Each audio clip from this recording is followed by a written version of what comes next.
as some 4-0. And by virtue of that 4-0, no, Phobians nature say Omar charge up for the next one against Asante Kotoko on the 13th. El Baba Yara Stadium. House if one say Omo Eba. Aha, Omo ba Kumase.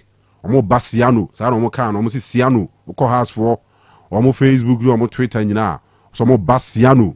Aha, Siano si Kumase. There will be a free Kumase Kumasiano. It's our terms in the tremo. We carry those days the past. Siano for away. Aha, Sana Kwakwe. Tihasi for some Baba. And I got to go Dinkuni. Momunya 2-0 win. I will return to Baba Yara Stadium. Abetamwa. And Anra Obo 2 goals to the man Santi Kotoko. Omo brepa, but not the Hiakese. And it's on me Dinkunim. Normal qualify to the next stage. And now Santi Kotoko it deliver qualification to the round of 32. Our MTN FA Cup in 20. Everybody share. And also Ehonsem ranching be brain no more Mackenzie di can craft for Kotoko El Baba Yara Stadium. A lot of them actually say na SMP. But then now a very good performance from Asante Kotoko. And of course some opponents, future stars, are normally coached by former Ghana international Ura Malam Yaya. Omo yirom hu ye pa, omo bobo pa. And na be kwa heroes at Makoma. And ra Park Ekoshe be kwa heroes e FA Cup no 2-0 Eyomufrim. But we move, yes, and the league war, and the best switch attention straight away to the Ghana Division 1 league, you know. Na and also in Yema. And some kitten wetchere, and some kitten wetchere. You better discuss here a lot. There's a Black Queens or camp. Then Susika Sema dang the amomo. As a man for ni brab breno. A man for person who breaky 8. A be person who retain your munkunya or seat or parliament. Obi so on more just say obeso ko gi seat or baby ni ade tiamanfo aso an shepa anti Black Queens mo camping ne one day dak omoni abre omoni time kra there's Black Queens for aso an she wo camp wo papa sigasema a problem e dey mama ba ya no ti no so hun komo wa ha ye de eba ebrana shase e ko no so na nya abo apa hu sima edu time for last say all the fly near who tidbits no nsema hodo ewo amanfo amanzo wi ane agimre na ya discuss the sporting issues of Ghana haswa ka ho Kofi Labi the governor obetene nka Seto for champion says Scandinavia Mr. Awa Mohammed Dimonza omu nyina e crowdo saranso ena wala studio be kwa manone sikapa Eugene Maradona saranso na fe Marcel ene Eugene Asante omu nyina boy chidom na nwumre e ojumadi so WhatsApp number edidi djuma o wadwenkyere bi person trauma ene e kan mawa Fafa WhatsApp number is so 0505-225578 0505-225578 WhatsApp what the first bar yen sabeka and I will share on Facebook Otec 102.9Fm page and also on our YouTube Otec Sports our channel and also YouTube so I'll be joining with we'll comment or so you back in kind a day and my friend Kanu Samra copy don't do Royal Sports live Otec FM so 102.9 the pride of Ashanti Mesre so because some if you didn't daha na only a dijumei 10 near sorry some kwan ama asari edede aka abesom nti walasti ensum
na so ye ko amanane ena nwumre na fe ensam no kakra ye ensa kane nyina ya pomoten e de latest awodori nyina no eno so na de aba na chasa bebia nso no timi akoye kama hye no so ese ene ye mande ekoba ne sana na chasa ye koye no na fe ensam awodori nyina no eno so na ba kama hye no so ese ye base ya Otec School of Journalism and Communication Studies omo boy na fe amanane nsam nyina no me ba cho ye de abrɛ kama oda ye so no ene se ensentu adwuma na nkasa obaya na afi no wonso matimi aye ne ye na afi watimi awonso a Otec School of Journalism and Communication Studies na na bedi tudwa esam nso beba na afi form ni nyina no waba be pikene kama ama chese bebia nso no timi akwe entiana nwumre no meba cho se okuta wasi ana se SSC no obetimi aba kama A level for no monso mo sembi mo betimi aba mature students a mo bro 25 years kuma no mo working experience no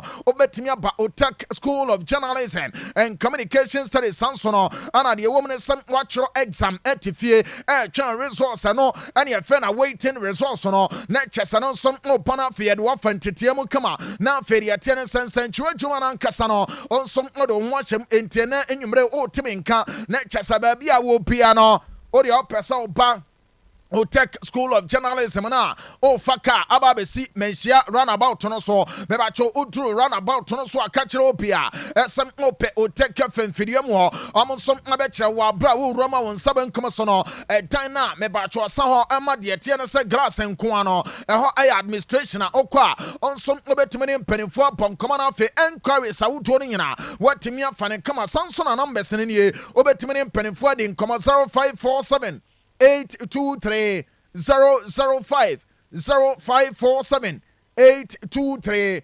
005 Fanasa 0243 842 007 0243 842 007 ano Otec School of Journalism and Communication Studies and anywhere no mede to no sa onso bona fe no de atene sa ensentu adwuma ne nyina ya mount tete na fe bibia nso no timi akoso kama ye kana sa no na chesabede to no sa wada no yes ada ne ho ba entim akoba ne sei na na chese amanfo malaria eyi ne ho amanfo sasabro eyi ne ho amanfo ye ka omosiatika eyi ne ho amanfo kata code no eyi ne ho ninyina bomaden nenya Hepa Plus Puffy any Plasmox ano ani yakaboma ye can say the fearsome tray ononumbia eba boa ama general well-being no and so etimi akoso kama ne nyina ene se ebe boost immune system no boost immune system ne nyina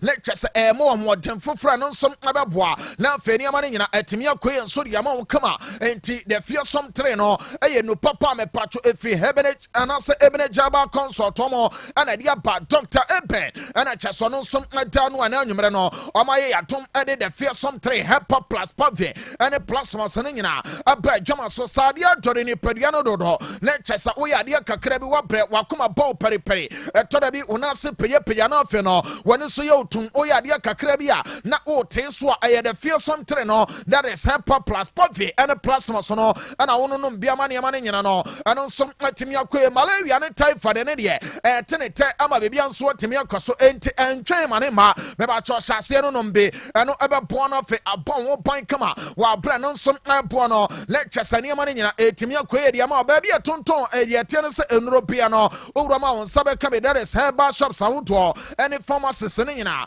the fearsome tray any ensa no enso etimi atoso na fe yetimi ato ama bebia nso etimi akon hyane nso esa onum the fearsome tray no wodin su papa ene enom eno vena mineral water vena no enso krochen ugina baabi na wuto nso a adwon wapomde ho esan se ensuo sika ketekete a enuru 5 cities o de bekwa kotonsuo na fe wafa yare a o be spend thousands of cities ewo ho enti wadwene hu ye mesre wa nom nso kro gyen se be ye beboa na afi ni padua no nyina no enema no eno nso atimi akoso vena no epie chelefo no ye kama entide bia no ono noma ema wo nya obasabasa oni padua no enya hoden ma chese ye kan wana chelefo no ebusini kama onim se ni pabia no se yes dry season no nso a eno nso betimi aboa na da bia no eni padua no nya hoden kama enso ba ko a ena nyimre onso opomaden no mbe no aye vena mineral water Petroleum Industrial Company Limited. Omade Juanco energy drink and a big good drinks a buy no omwa and a Sunday vena mineral water no and some idea pejama so into baby a tonton so and it drinks a piano urama let chess a vena no on some etimia kebe ama bibian some etimia kwe and 10 times no ye mongrama fe amane yam fan to yadi woman and it's a Monday a cobane say na let chess a Monday night football and some track kwama chess and etimi akoso kama mamin fan to anymore and some uramo our yetian some ayamachesa abaswa Meba chose we are a game of Paco, a basso, a big game of power, Roma Bocono, and Atalanta game no, and on some 7:45 Nasa game no, a possum infantry, some run it in, and a Marco Gita, and some original as a Petra, and Yama game no, let Chesabian swat to me a quick come a game in Itoja. I was start drawing Pico Rome, Amachesabian sono, at me Uncle, so I know we are gamer, and then you may be to just and on some Amasono, Name Pacho La Licano, Unim said. Be abobo kono and some abetrefe our estadio Ramon Sanchez Pejuan nothing no omane Osasuna abobo kono and some media pomo come game no and then you ya no watch and a chess etoja na ya can say no run it in at one Martinez no and some jam a center refe area ma game na ma bibia so no and some atimia kwe me pracha boys no muntwan fanidi de omane say uramo awo Asia almost football confederation na unim say hono no meba cho omo Champions League no yes and also koso that is and only a West no na de atene say ene urama games ne be koso a yade won sam ne nyina eba na interest ne de woman no and some unim say ugly bobo kono and some and side anything ade estiglia and some ade promo game no 2-2 sansom and side na did awasa and some apokane pako ama Ryan and some ultimate sanso no ana ana sarbobo kono meba cho omo gina mana so ama samra me no kase no ya bo semana makoma ko aduosiam ye no 62 minutes ne aba men confirm esa nasar eta from ne pako ama chesa asa den so no apoma me pacho game no anu some gina so go so ekoso ye dene nyina anu some ultimate aba entiwe Asian Football Confederation no omo some Champions League no ana chesa west side na be to ja esa ane day games anu so paso ne nyina ne yetimi aye bi adwuma and some adiama no ye kwen no let chesa de woman some unim sanya nkopo boda chena Premier League ho Ipswich Town and Crystal Palace Leicester and West Ham ebebo na ochena La Liga game e won no aye Mallorca omone Barcelona and the boom na ahead of the game no mebacho owura ne tin and then inside a flick, Mamma Fontuan was a papana de Amenseca, and it's a yes, Uram our Barcelona, almost some training grounds who are let Chesorana Pomate and some many players and not Chessa captains and all, and some Asiatic Tinkomo. I catch almost say, baby, Adruno. Adiaba Kone say, or China Copoboa, game of Barcelona airport, Adiatia Mallorca, 6 p.m. or China, our estadi, Mallorca, some more so no. Yeah, boys and you know, Manaso. Na fe no omontimi fa make statement and franchise supporters no and say ade omoye no enye say bia ade bia eye fluke bia na mama no boys no eye capable and some omoso betimi atani around the results no ama chesani ama ne nyina etimi akoso kama enti de woman sem uramo abo pass abobo konuma enete no let chese run it in side Africans no and boys na kasa ansa no chena game no and some etimi abaso ye tini nyina and some etimi atija enti join the Facebook no opa Otec 102.9Fm Otec 102.9Fm opa o like page no na fe wa share live video Royal Sports Kanu no ababu pa ama show ni nyina eno som go viral wa braye ya no sa no o level comments awo do no wase ye betimi ready na wo show no so ama chese bibia nsom atimi akoso enti key esa ye be redo comment no ene say wobɛhyɛ na afei no ɛnneɛma no nyina atumi akɔ so yɛnyɛ ne saa na afei yɛmpiem ɛwɔ YouTube no so ɛno nso ɛyɛ wo test sports a ne nyina no ɛno nso dɛm kama yɛnkoa no na afei no yɛmfa nsɛm ahodoɔ pina no ɛno nso ntimi mmara no yɛde news ne nyina ɛno nso tumi de aba bɛgugu mu no kyɛ sɛ baabi nso no ɛno nso atumi akoe no ɔnhyɛ ne nso ɛsɛ donne kɛba mecha efi Diamond Scientific Kɛba and Research Clinic kɔmɔ so yɛ ɛna mepatwɔ ɛnɛ anwummere no ɔmo nso ade so yɛ sɛ ɔbɔnmaden no afei donne kɛba mecha no wɔatumi agye wodeɛ no afei wɔbɔbɔ ne kama ama biribia nso atumi akɔyɛ donne ka no ɛyɛ adupa a mɛsɛ bɛrima no nom be ɛbɛboɔ ama kyɛ sɛ wankasa no efie no ade e friend sa respect no ano nso betumi aba kama oba ne bebu ankase wani mbasabasa mese adanse a eni kwan se odi fa ho krampo no adanse papa no obegyina ba bi ene ne nam fufuo mo ese me kunukura wato Range Rover ama me wa na wo be ma no ti kokura woni bi enti mesra wa nunum do na kene bi ebeboa wo ama adwuma no wayɛ na afei wayɛ ne yɛ kama ama bibia nso atumi akɔ so Diamond Scientific Kɛba ane yɛde ba yɛnyina wei so no afei no yɛnwura mu no afei yɛmfa amanane nsɛm no nyina ɛno nso ntimi mmara wɔabra ne nsawoto no ɛno nso atumi aba wonim sɛ ɛha yɛ a ɛna mmerɛ ba bɛto dwa last week ɛsɛ United bɔbɔko no ɛhwɛ no mu sɛ abrante ne tiri ama Diallo ɔmo ne bɛdi nkɔmmɔ na afei player no ɛno nso atumi abɔmmɔden I send in a contract in Ina and some idea my side Dinama baby and sono to me uncle come as Shannon so I said the current dealer or United and all and also about to me 2026 June Amaniamano at Timia Kosukama and on Manchester as some check point a prospector and on some Kutana any Kwanswamo train as boy no contract and all Emrame Anya Piano and Sayano Ebiasia Momotimio ono Kwamadre de Fono Adiane Baya Fanny Form Omane Basa for ne de ombe no lo ahye ne high sesi enti Manchester SSC betwen amana ka fe baako aka mfie mienu ansa na ama Diallo yane na din komo no omo hyase animanimu ya na me pacho good news a e sa ye ka story we mo no ane se ama Diallo no kwasam ne se yase contractor Manchester hyase ne kasa ye no hwe ensenkan no eko smooth adie no dane kwam utumu se enemu yo eko kama mo ba bia na chese bia wakwa ese an chese kinkin bia bem adie no ejatuato a chese Manchester ene ama Diallo ne kampo no ensom din koma de mense ka no ene se tox no ene som progressive wall adie Manchester omonsom ba no ene se ya ne chesampa ese sane ma ne nyina no ene som timi yakoso ya din nyina ene som timi ya todwa na me pacho United hwa onim se omo Turkish goalkeeper bi ne din no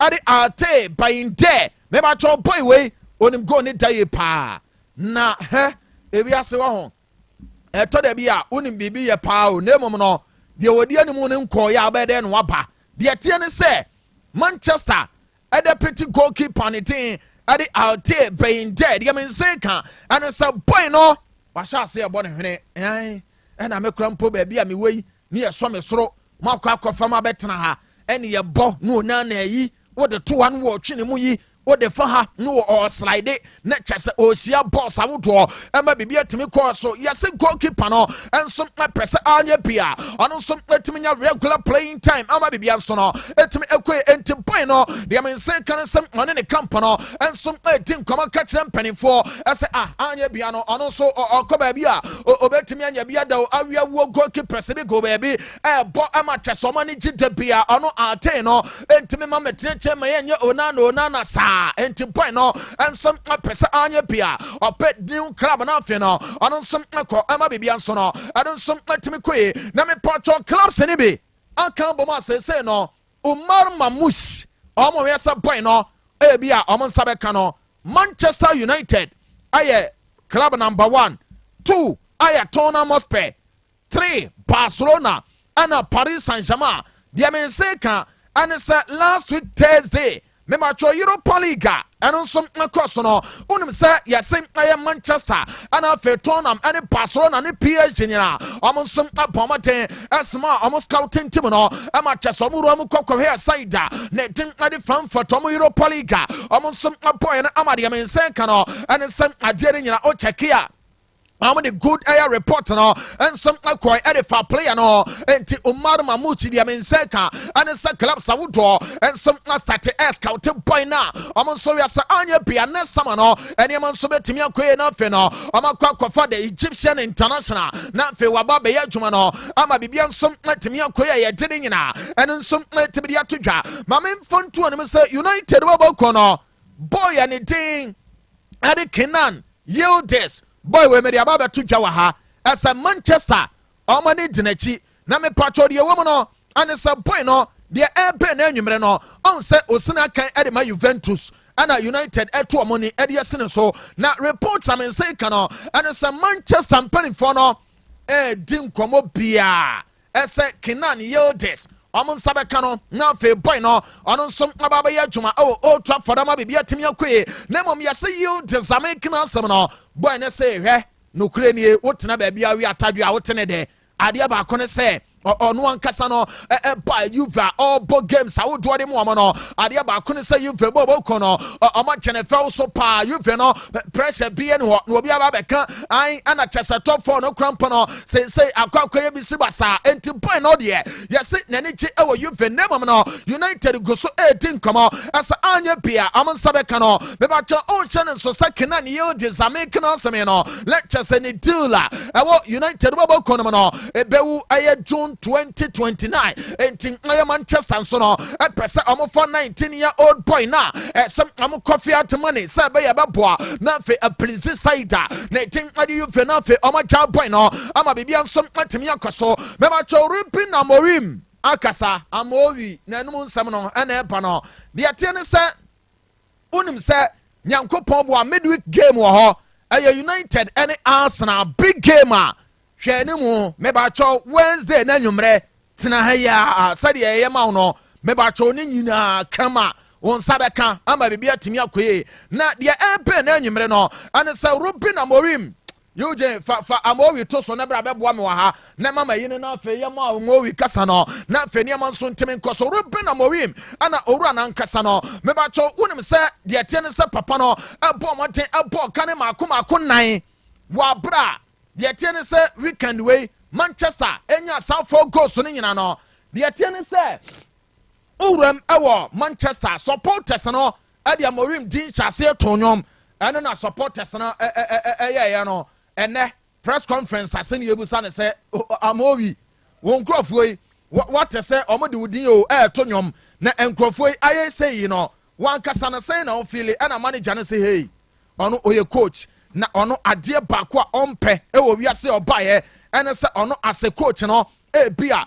obi dine din ba be to nyom na afi no ya kwa kase an Amowi kura ene chese o ya adwuma no o se ekobone sana le chese bia players a omo bo adwuma ade ama club no ya ne sana boys na asa omo de adwuma na omo ya na nkasa no omo no hu so ento ne de obepepa asa Manchester players no ye be use omo mom na afi no me ba cho supporters na atonyom area mo rather than set anu coach ono at bench no supporters no and some be use ne din area to din and some omo de atonyom ama bibia nso no atimi akoye kama Ruben Amorim church nsem no no na say ye bon atin na afi no ye fa bi edema come join the Facebook no Otec 102.9Fm Otec 102.9Fm opa like page no o like page na share live video eno aya Royal Sports Kanu no ababua pa ama chese bebi anso no etimi akoso kama wa bra Ruben Amorim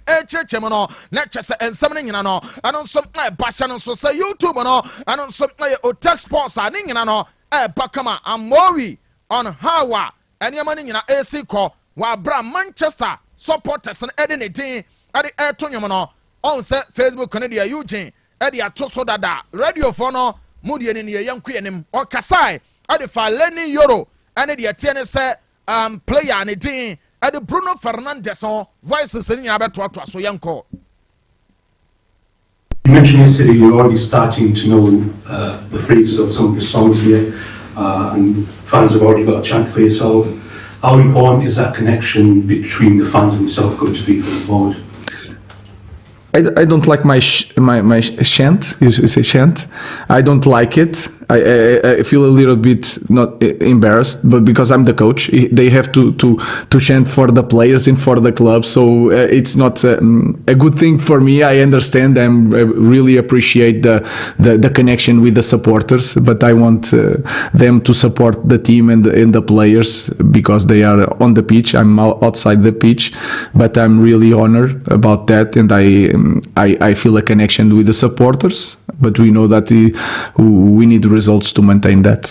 All right, enti Ruben Amorim ana ekano and say mano oye anet ana fensono nania je passe no kranie Manchester supporters no edini din etonyum nemo no aya ofili embarrass as a coach ninyina ene se nye coach ana so gina na so just how glory no players na omopono and say ye bo maba so ama bibia nso timi koso ono club bi o coach no de bia opese anya bia ne boys no ana chesane ama nyina no eno nso timi ekoye na me pacho Amorimo kasa no on say me catch say on Lenny Yoro me ba cho coach ne say nyankopon bo da chena ana say Wednesday game amoni Arsenal eba beba no he mo hwe ni mu ese sa French international abrante ne did Lenny Yoro no unu abe gina na so na chese game no wa Bobby anasem ono so aka ye ka na chese team no players omo so na beba match squad no eno wasam na me ka enti wose boy ne de aye de ono so na be wura mo na fa bibia nso no etimi akoye kama on boy ya ne tin ade de tie ne sem Lenny Yoro no na chese coach ne so chirechire mo de enti a boy no anso na betimi aka owie ye no na se ode Bruno Fernandes de no ano so etimi to aso na me patro ni mienu ne nyina no ya bebo na afa ya kansim two voices na mom no we see ya ne tiato we ere Lenny Yoro sama de squad no be wura no amowi na echechim ade kire Manchester and supporters no. This game, there are any players that will be back or unavailable? We have one more training session to see it. Maybe Lenny Yoro is going to be in the squad. I felt that is in the good moment now. His fitness is better, so I think it is going to be in the squad. The rest I have to see it because some players were tired. We have to assess tomorrow in training. All right, enti eno Lenny Yoro na me patro play anything. Ade Bruno Fernandes de no oyane quick wase boy no ade ba ko ne say Bruno ne de nukure nie oye player pa cha so check ya ene man so etimi akoye sanso no ana Osei Mazrai o me patro coach no apona baso ose Manchester omo dache no owura de dire Osei Mazrai no obetimi aka asa dache ne nyina ejina boy no so pa enti Manchester supporters no monso mo bompire owura de dire Osei no ese mo bobi man say ba ya anya bia season e kono injury free ebetimi abaso Ruben Amorim yamfa wenwie ne nkasa he no na afa yanku yanim. Mazraoui, what have you made of him, and how do you see him in training the games as well? In training I don't see him a lot, but in games he's a top player because he understands the game. He knows how to attack. He's very technical. He's very good defensively, very good one-on-one. It's a modern player. So I think he's the future of our team. When you think about him, you think like we need more players like Nus that can control the tempo. They are quite really good and comfortable with the ball, and they understand the game. So Nus, I'm really happy with him. All right, enti eno aye orani di ado Ruben Amorim ena de sansam nyina eno som be na nwumre ya di latest awudo nyina no eno som timidi ama wo so no so ama chese bebia nso atimi akwe ne yankwe na mana feri akabia yemfamra wa bra ya rie orani di ado Ruben Amorim nsensam na menkoma na mana fe no memfanto no se ansana boboko no mebacho ena nwumre dia menseka anesem uram awo maso ya mebacho society boboko no awo player ne din ado Roberto Olabi diamenseka ane se papa we no owura ne dide edu on se ne sporting role ne dia maka kire o ese ono oja to ono akọ na fe ansan so na peni pafofro ne ese sociedad papa ne din ade Roberto Olabi ana menseka ese ansan tim no ehwe ese anya bia se edu kwa amade eye Roberto Olabi nso no ebetimi aba be hye na nan mu na fa bibia nso no etimi akoye kama de eba ɛne sɛ manager ne tene Mikel Arteta no yɛsɛ onimowura weye pa ɔno ana arecommende ɛsɛm ɛyɛ papa ne tene Roberto no ansena tim ne mfa ne mfiri society no afei no ɔno nso ntimi mmara ɛma bibia nso no ntimi nkɔyɛ kama ma memfa nto dwa ɛsɛ Chelsea bɔbɔkɔ no ana ɔma mekini clear ade akyerɛ clubs a ɔmo pɛ Mikailo Mudryk nyinaa ɛsɛ hwɛ sɛ ebia mo deɛ mo te hɔ ne kyɛ sɛ mo nso no mo pese mo fa boy na enye problem bia January ya ye wo be a month away boy no obey available on the market open on loan na obetimi aba na afi no oni Chelsea team na tin komo esansa boy ne buy na chance bi e wo wiase no omo de ama na still na no ene am nso ntimi nkoye na enum na Chelsea team no de men say kan say owramo e wo AC Milan na me pacho boya le team ade Tijani Rangers nso no eye player baako a ogina Milan mfimfin ho le chese ototo passes na left and right na afi no opia de kwada ni mu a otumo say player le team ade Tijani Rangers no enso enimpo ne boy yes Chelsea bobo kono enso make inquiries about the player esem anya pia amon sanso no ebetimi aka no ama bebia nso no eno nso atimi akoya ye de nyina no eno nso atimi de apa na owura ne den ade Nigeria koka akasa e de afa Chelsea team no ho o se hwe Chelsea team ne o sesi an ho se ohwe a kono kura kwa wo se a kono chen red fish ayache no na ade ba ko ne se ahun se Chelsea team no eniama bebre wo ho a omulaki o but still na boys na bobo a kono fe kwa said your boys ji ball down omo pia na afi no obo se omo bom yensa enan na afi omo kom enemo ama bibia nso atimi akoe osem o check Chelsea attack na eno nso aye chesade ye friend says carry o check bench boys a wo hono ne nyina no eno nso aye scary a ono de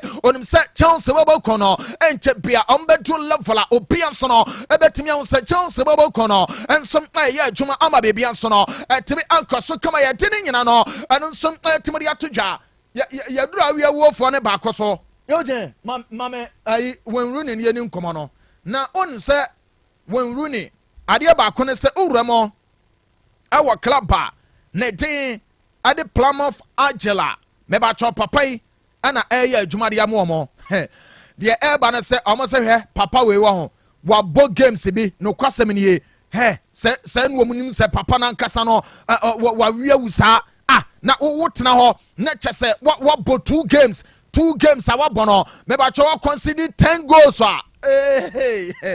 oma we ya Rooney te wa no ma discover wa ye wodan ho me ba cho Plymouth Argyle ama Rooney 2 games asa papa no se one fan 10 ne ma omu be yi na dia mana ye na kono enti owura no se ya dia na nkasa no ene se pressure nkasa enso apana so onim se owura mo e wo championship no ma Plymouth Argyle make o masem no omo da 21st position omo so no hwe se ene ma nyina ebetimi afa ama bibia nso atimi akoye onim se report bi betodwa Yoje mame Mo Salah dia wo che PSG jese no na enkoma ne nto so dia wo no ane se awie no menena mo ana nkrofo bi se wala PSG for ne se mo na machire o on said ye Salah asia boss we te Saudi ni bi no anam se ya no se ha wo kai se na wo gina wutrinwi o na Salah nso gina ne de no anam se ha no se ha se oni ni yipe na what te se PSG for ne pe no anam se PSG de Saudi no se hwe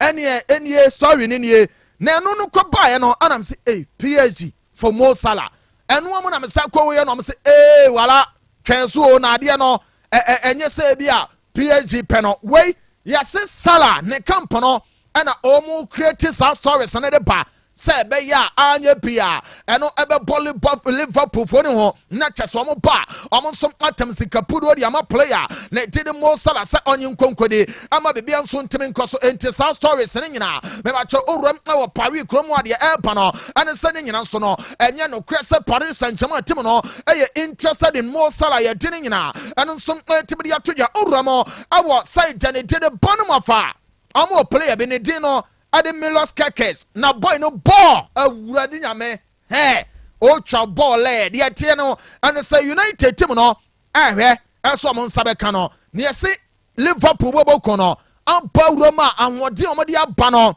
masa no ose enti we no akwa ya de baako a na chese Manchester so no omo Liverpool so ba benya ade a ye fe ne se betting war e wo wura ne tin ade Milos Kekes ho ama bebia nso no etimi akoye hye no so se boy no me ba twa ne price tag ne nyina aye 40 million pounds aye de ne nyina nso no eno nso etimi de aba na chese bebia nso no etimi akoye papa ne tin ade William Lopetegui unim se amne Leicester City ba bebo ana o se hwe no kwasem ne say oni Ruud van Nistelrooy na eba bebo na anye bia we enche bia o ebe bosome mienu nie mo kai adwuma Ruud van Nistelrooy wobo e wo Chelsea Leicester City a Chelsea wo ye good manager ana fenso wo de team shadensa na o man free roll ne sam ano so nya adwuma obetimi abo adwuma na fe wa hyehye team e de amomo entim ono de West Ham bobo kono eba be face side ne dele Leicester ni nyina obetimi akase Van Nistelrooy no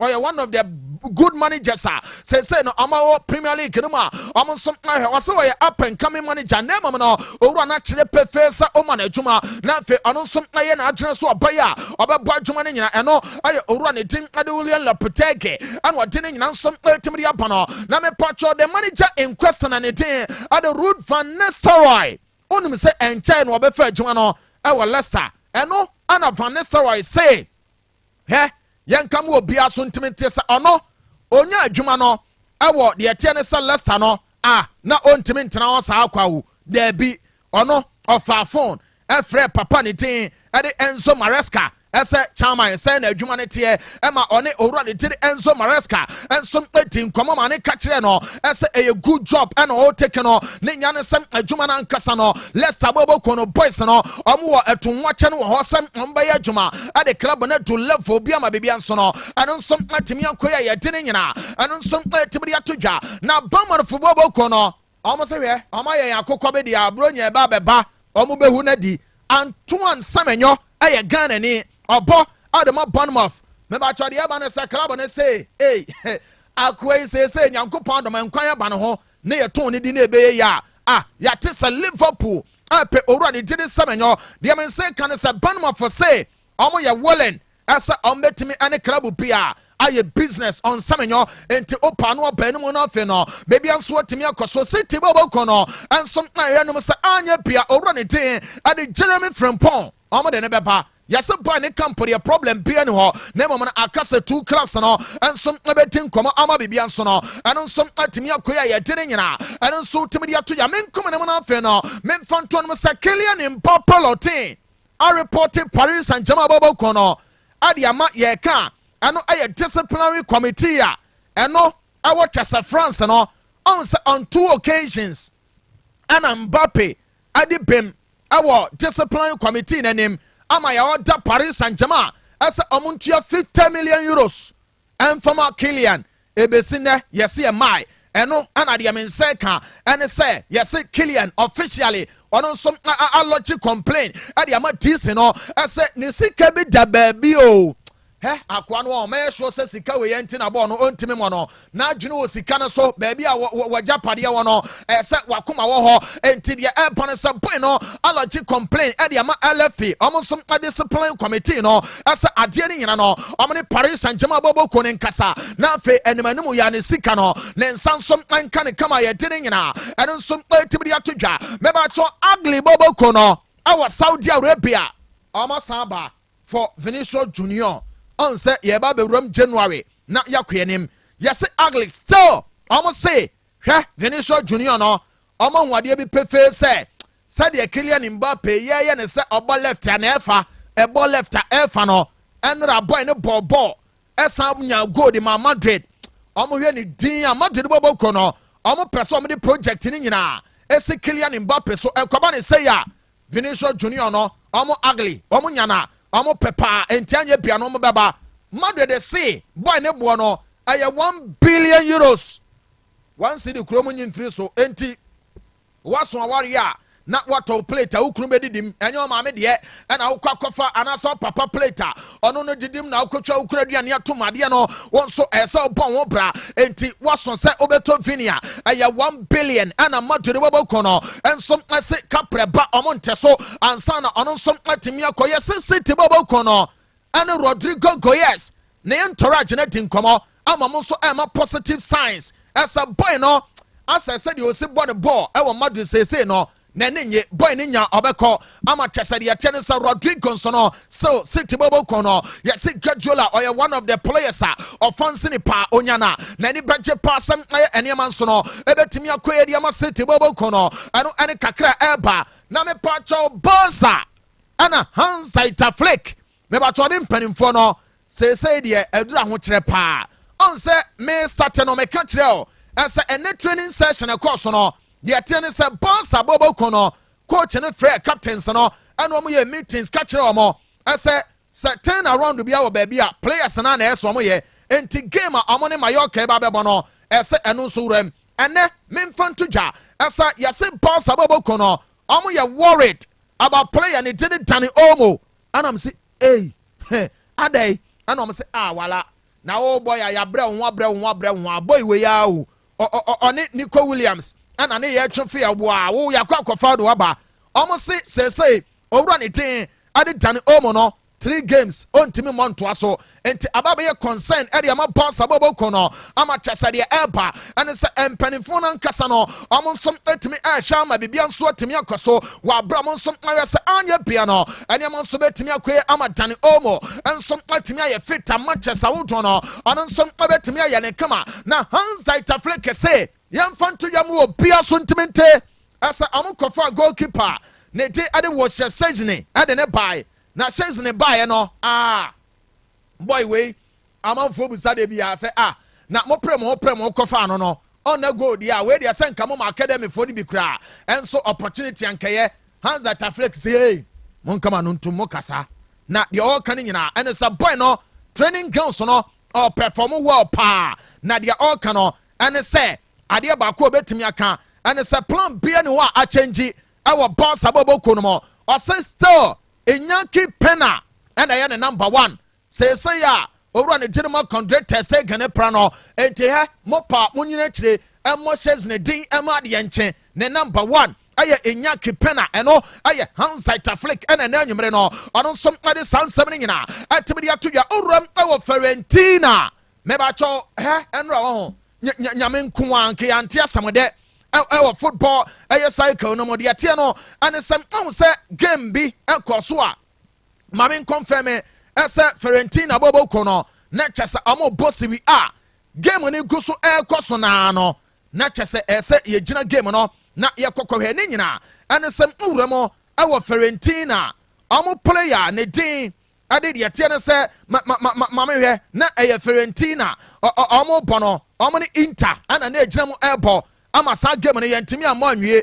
na abronte ne tin ade Eduardo Bov me ba cho de eba no ana se de beto dwa no se boy no omo ya adwuma na omo hu ya ne se team kaja unua eda ho lifeless ama 2 class no players ni nyina atwa boy ne hu hia na ebi de omo nsa guomuti ti ni suo ama chese akwa ya wra wosem ama mo rohye boy ne de ne ko hospital me ba cho boy na tenani good news eba and say ene boy no and some any empenifo and say na busuafo and afenso team doctors omo kan ho and doctors ni nyina no ono omo nyina di nkomo ono omo di nkomo no wado omo se say ma ya adwuma pa o mo de ade amaye me damase pa na se de maye no bibia ni wa me de be ma se me damase enti we no aya ade a eye ni gisem ede ma chese eye football no de atene sem abronte ni did Eduardo Bova me ba cho enra boy no enso twahwe ye no good news e ba no say ene me ekoye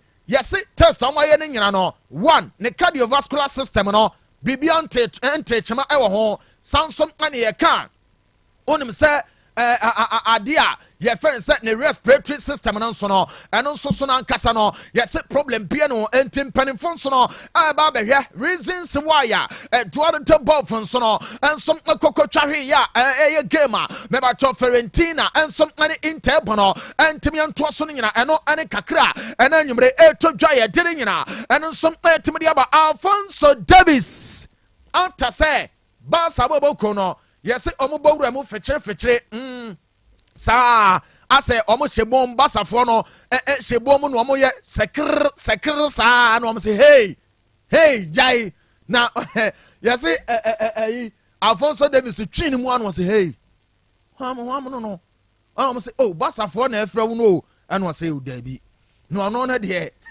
o na adwene krampo say anya bia baye no obetimi ahwe ne nko hwe iska no so kakra de amo na afe no ono abrante ne dinde eye Alfonso Davis no wasan kwaso atena side ne de ade baye mu nchen ama bibia nso no etimi ankoso kama eno eye kakra na anyimre efri Alliance Arena eno nso to dwa ye den sam ne nyina no eno nso etimi aba enche bia the boss player na chesa nwanko Kanu ba betena se ane abeyefo ne nyina etimi aba na mam no mame mfanto no se doneka ba mesa efri Diamond Scientific Keba and research clinic almost say you know you don't know na fato so no package no aha box no and it said ye contact ni nyina esitie Facebook for no amanane for no obi frame me say omo ya omo hwe no nka me ya fato so ne nka amanane for ni nya esan say omo no omo hwe a anya bia obetimi screenshot to e de ato na afi wanya contact no enti de wo mo say to ne ka ba Mr. Every Diamond Scientific Keba and research clinic come so ye me ba cho we no eye dura boa mema wa bra awa be no me se bema ebeboa ama wa kanya ho agina wona so ama tese be bia nso atimi akoso onum donek na ebema wo brain ankasa atimi afanhye wo sanso no ane ye ka wo central nervous system ni nyina eno nso abetimi ama na fanhye efriwa na about sisinem central nervous system no echinkase no ka ho enti ya no wa hye no so esesisie no ene echinkasa no connection entini nyina no efansin kama yes gadindim gadem sa wo adwuma bema de me se oba woni ne tena ne ne gye ho da bia wo hu no obuwa enye ska de man ntia hwani ye se utimi sane ne yemem ama bibia timi koso yes miame ne mi nua kofila bi nam se de oba bi bo na boso se de on pan ntoma kransa form ema labi nam si kofi oh mini awatimenim wa ya adwuma ni nyina masa bema de oba hu a se de ohun no sa no ohun mema nyina oba muwa obetimi akwa ko hu obi kura kana adwena kire no enti bema nya oba hu abotre so oba de obomoden eye ne hu adwuma ye ukubro nya akokọ betutu ne ho salaba ne eku akokọ a ye nyamre etutu ne ho me ba cho tama ye tutu akokọ ho ne ye nkasa yeso kasa ne ho befu enti ade ne nyina no nyabotre ne ye adwuma no so tutu so shapna no wobre no bono pampalupa kofie kowu bono kofi konobo bono tofo success no hu say yes be ma ye me ho adwuma eye doneka ba me se omo ba ye oh wala oh dia mame ba ko na me nkwatran hwe wo ha ya wo be hu ane se waba wa fa kire nwa onim se odoje wala si oba wo be hu yuji Maradona na se Madam Yvonne oh mame tre ada no beto ba ko wala si me hu no me bebe to bi ada no enti unum ba ko untimi nkase manum ba ko mete ho eduro ni ye eduro numbi FDA for say sa duro na monum a muti pan mo no one ebema o kidney enya problem ebema o pressure akosoro ebema o liver akosoro eniema pi wo ho ebeto one we krampa o brain nurse no me se ebema pressure abaso ama bi ho pai hwani ye ne jai brabenum doneka ba Mr. we Food and Drugs Authority ena dia todwa ese eduro we eduro kan ya wo bia no enum bi ebebo no ba bia tonton ra wo do bia no obenya bi nemom ne hyane nso ese Otec fanfidie mu ha dodo pi wa ha baako benya sanson adodo benya numbers no 0246 727 677 0246 727 677 and say 0249 208 252 0249 208 252 donate no ana echagu ewo YouTube no so echagu ewo Facebook no so no entimu amugina.com no so no ma wo se de donate ne sitie we no enye broni adro ya domina se ene free Abbott College opposite wo eho ana Diamond Scientific Keba and Research Clinic wo okwa eho ne ye adro yi enframonane Ghana heya ene ye no enti unse package no doctors na tena se adwene ene ye enye komani bre enye se bia me wa haba mienu bi me mpe bottle bi nka me ngum na afi no ye nya ne mfa kakra mfa ne di we no enye komani brentia numadu papa nenya ahoɔden kyɛ ononom a ɛno nso na bɛboa ama bibia nso no ɛtumi akoyɛ ma menkoma no mu no afei no memfa 1 or 2 bi nso so ɛnkyɛ bi anwankoka no ɛnso ane abadwafoɔ bɛsɔ mu no afei no bɛbakyɛ show no atoɔ so kama hyɛ no nso ɛsɛ menkoma no mu no ɔhu sɛ Juventus bɔbɔkɔ no ayɛ one club a mepakyɛw players ahodoɔ ana kyɛ sɛ ɔmayɛ ɔmadwen sɛ anyɛ pia ɔmo nso ɛbɛtumi de wɔn aba na kyɛ sɛ ɔmo de wɔn awura tim no mu ama bibia nso atumi akɔ so reports I mean say can na nyimre no and say Juve ahwe as Manchester amo defender bi na ti ani Diogo Dalot yes you Juve ko ne hwe eso mo nsa beka no enti Manchester mo mpe Diogo Dalot dia Juve fo so mo pe omo de afrate na obi ya bomu anu owie mu a na Juve fo aba befa o system no na omo ye mu adwuma ye nyina we so ensam no edonso pa na mum no ya wuramrenum akevo ku ye no dodo wan koka no ene abodwafoɔ enso atena se a ene empepamu ne ba beto so Monday yakua num street.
Yes, Otec 102.9. Yam ko anima kovi akwa ba boko de. Ye ja me ho ye adum ni ahwe ye me ho ye pa. Eda nyame ase. Se wo so ho ye. Oh yes, ni bia boko ja. Eguso benden. Ye na mu weekend na. Yes I share. Benden. Charlie. Enye better o. Pa. Weekend no so nan say aye normal days o Charlie emfa nnannamu a oni betina Monday na ba. Na sa ba. No income, nothing. That is a. Wa we ya won san so nya enough rest. Wa twi petrol ni nyina egu a boka gu kwa. Ebe. Yeah, izo. It will my best. For sure, yeah, Jack. Well, now how to be Jamorim? Yes or no? Oh, send me yes. Send me no one. Yeah. Oh, no, one or yes, one. I need a baby. Now, need a baby. Oh, there be says. Me the soon say me nyaka se me now kakra kwa dia. Me shey. All right. And then Fiorentina so play anonra the unfortunate incident but the dynamic say Abrante na gain consciousness na say ahoden asaba. Sure. Nyame adomo a era a midweek of me know I've been describing about for my main calm me feelings as a United fan. Okay. Mahu the Amorim situation no mahu be pain. Enya 1 2 you a couple of times since Sir Alex Ferguson a coy. Yeah. And the issue is manager no I said we need games all right and we need good results all right here. But we hear name some of our the mentality now. I think we pen us more. On you overly ambitious. Oba was United a be bread. Wanka was a be bread. Also best of far for a long time. Ansana and very good. That is to say we nim say and also can be say obet me aba obet my bibi ni wini ni sheko zi team na yiye but a bedroom state be a person implementing na team ni gina no emfa e be den e be san go back to square zero. Yeah. To on person be ne sa ti see ayi de miemre ade no person ye no eno an no my boys na copy say be yiye. I don't want to believe that shall see the new manager bounce or no account the new manager bounce no any ade but clearly who say Amorim peso ABB and with time say far a be profitable for nyina. Mema kwa mo aka Amorim de nyame adma Wednesday or call Emirates on inform us na wa 13 goals in the last 3 games and na ekwa kuchia Bukayo Saka or boss said the obon katero enti enya better so personally person me share against Arsenal be the best test at the ma Amorim enti me hwen against Arsenal on Wednesday and then free hokono na me the person but I'm happy say on in a rush say obe conjure magic biama results aba then hack by me I think the first season was the second yes in the first season after losing to I think Brighton and Brentford he bounced back when we need a number of games.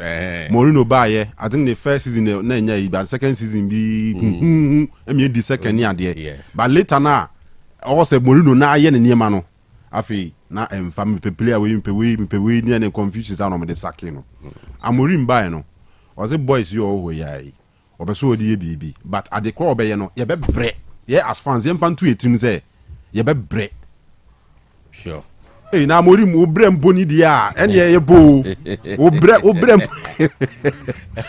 Amorim bre ne bre ne mboni dia ne ye pepa e be se bre se ya o bre afo ne so what you say eti for some of us there yeah very moderate our expectations mu. Yeah. To the American colleague United fans they say no you can brag with results you can brag with Amorim you can brag with your person or any idea but for 2 teams there I don't know obe no a bit my say be fa bit my say emfa so what you say ti wo conscientize who na results no shall say nwe sia bo ze nya de mono ma enti na obi abeka Amorim kakra and by force do. Oh, baby, I was sure see free crowd. Me messed up here free. Very good. Scandi, yakwa baboko there. Kanu nyame adom mejo so.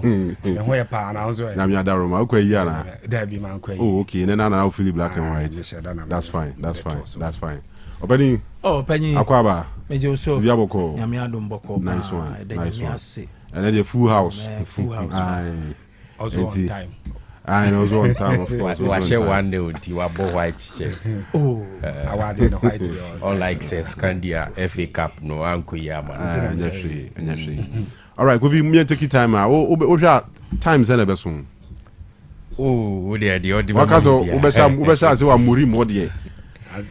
Me said that chibiasa. Maybe your hobby between Germany and Italy. Go be la Holland na onya jana do ko. Holland. Seri ki mu de ni bi no. Venezia versus Juve. You can say team we. Atalanta crowd is a big team.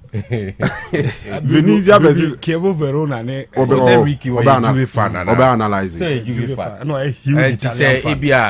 Ibia Juve bo. No, we're a fan of the Italian league. And every game piano or interest room. Yeah. So what you say? Say on Kofu so on German football. Team de mu Premier League. Yes, also But when your time share Open Germany, but imagine But say the we whole team be no a pay. Cashwa ne your friend say a bohum. Heidenham ne. Heidenham ni. Why not? Any abrea say Heidenham. If you Bayern Munich versus Bochum. As we can wait until I jump to see one. Or a fan of the league. Because Venezia and be Atalanta, the interest of person or discuss here. But trim bet 10-15 minutes. I will see a time. All right, Kofi. That's it, mami. Medasi Kanu. Mami chia serious akwatakwa. Udim say maintaining kebibo. Oh, the bosumu. Predict mensam no. Me pe kwan bi de. Enra catch them say. Me pe kwan bi de. Say Scandia lose 2-0. Na me say the last time who can say me come friend na enye no kre. Ena me friend say Scandia did them 2-0 no si Kofi. Kofi ya me ka say ma. Senior journalist we cast Senior journalist.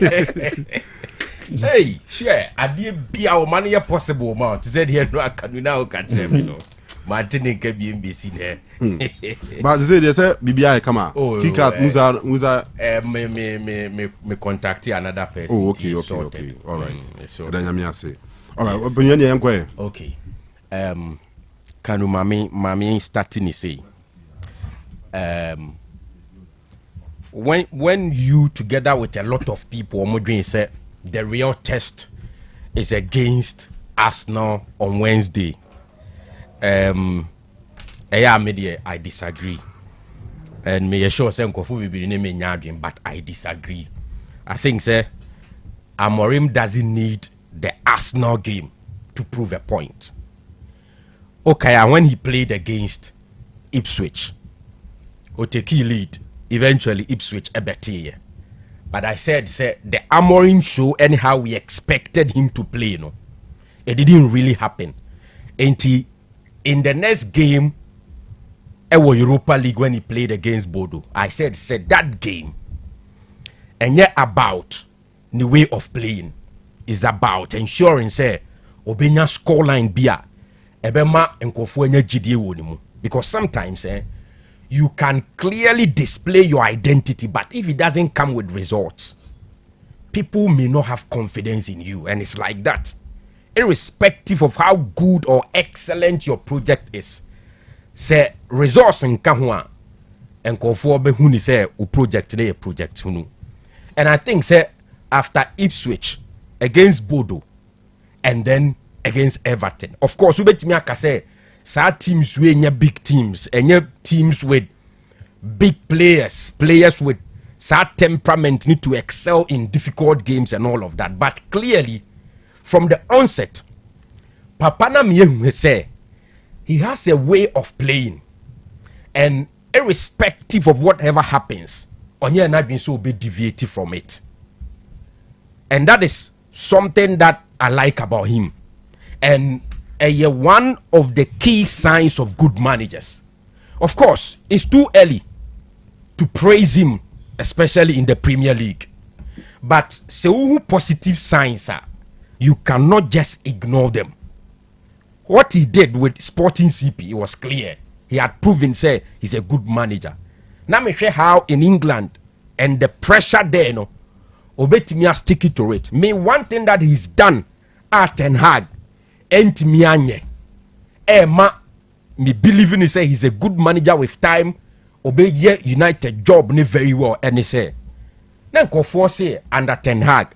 Almost struggle to see the identity and how Manchester United plays, and that Ten Hag at a point it became like common everywhere. Say only identity ye. But Ten Hag before joining Manchester United had an identity, and it was clear. Say or you're one of those managers are omupe possessive football. I bow with results as well. But when him the first season in the Premier League. Right from preseason crano, Osei say or person team a mobile FA possessive type of football. But the first two games, won the first season, Brighton, Brentford, results now koyepe and Osesan and Sano. Into Drew baby, they know any say one oba or concede possession to you. No play the counter attacking football. A woman no tries to be body FA ni bikakra. And no man for being say he doesn't have identity. But you see what Uri friend Ruben Amorim. How I expected yes against Ipswich. Obetimi I exploding why yes a huge statement. Now Amor Kobo draw no. He did not deviate. He has been changing players, but the way of playing is the same. And was sticking to Saudi way, Obedu ye wakasa that thing a non-negotiable. The identity dia or no, he doesn't joke with it. And you see, Ebia you may downplay the relevance of an identity. So, but it helps. So identity, it is able to help you to know how you want to do things and what you have to do to be able to do. And no money the way are open to get the needed results. And my players who say clearly, boy ye kubuyi, me baby edimi akojinai, me role nie, me boni say to fit into the system. Look at how he has been rotating players. Right from Ipswich game now bepimne. So but in 3 games, he's drawn 1, he's won 2. In fact, in the last 2 games, if you check how or Bobo the way he's scoring, no. Say can Manchester United now, especially against Bodo. Time a United take a lead, Bodo Betty any 2-1, can United ain't me my back da, but he came back. So intermediate Kanu, the identity is clear. And in 3 games, if you want to be fair to him, give him credit. He's proven that he has an identity and he knows how to go about it. I draw back Lusutu. Me, I don't need the Arsenal test. He can lose or draw against Arsenal. But I think he's proven that he's a good manager. And with time, maybe the only problem you will have is materials. I think that or try say obeya na players no ebi mati no mase. But some of the players consistently show say they may not fit into the system and now they are not up there to play the way of person mobile. And maybe moving forward, when you have the chance, idea also and say or your recruitment a best supporting the way of playing. But as to say or what the abilities to do the job there, he's proven it.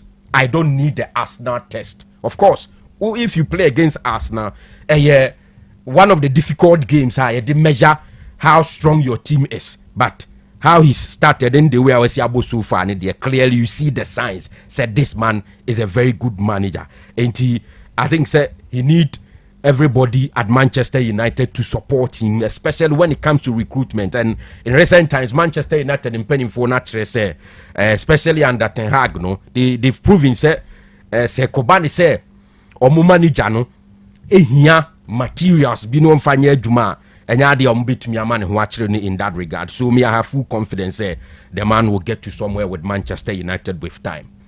Now me kai say enra Kanu na ubisa me about Chelsea against Aston Villa and I'm a win or draw.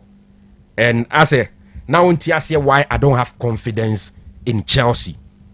And why I say in terms of predicting games in favor of Chelsea, I'm not too comfortable doing that. But watching Chelsea Enra against Aston Villa, Enzo Maresca again has proven say not Chelsea ewutua ebi odioma could do 4.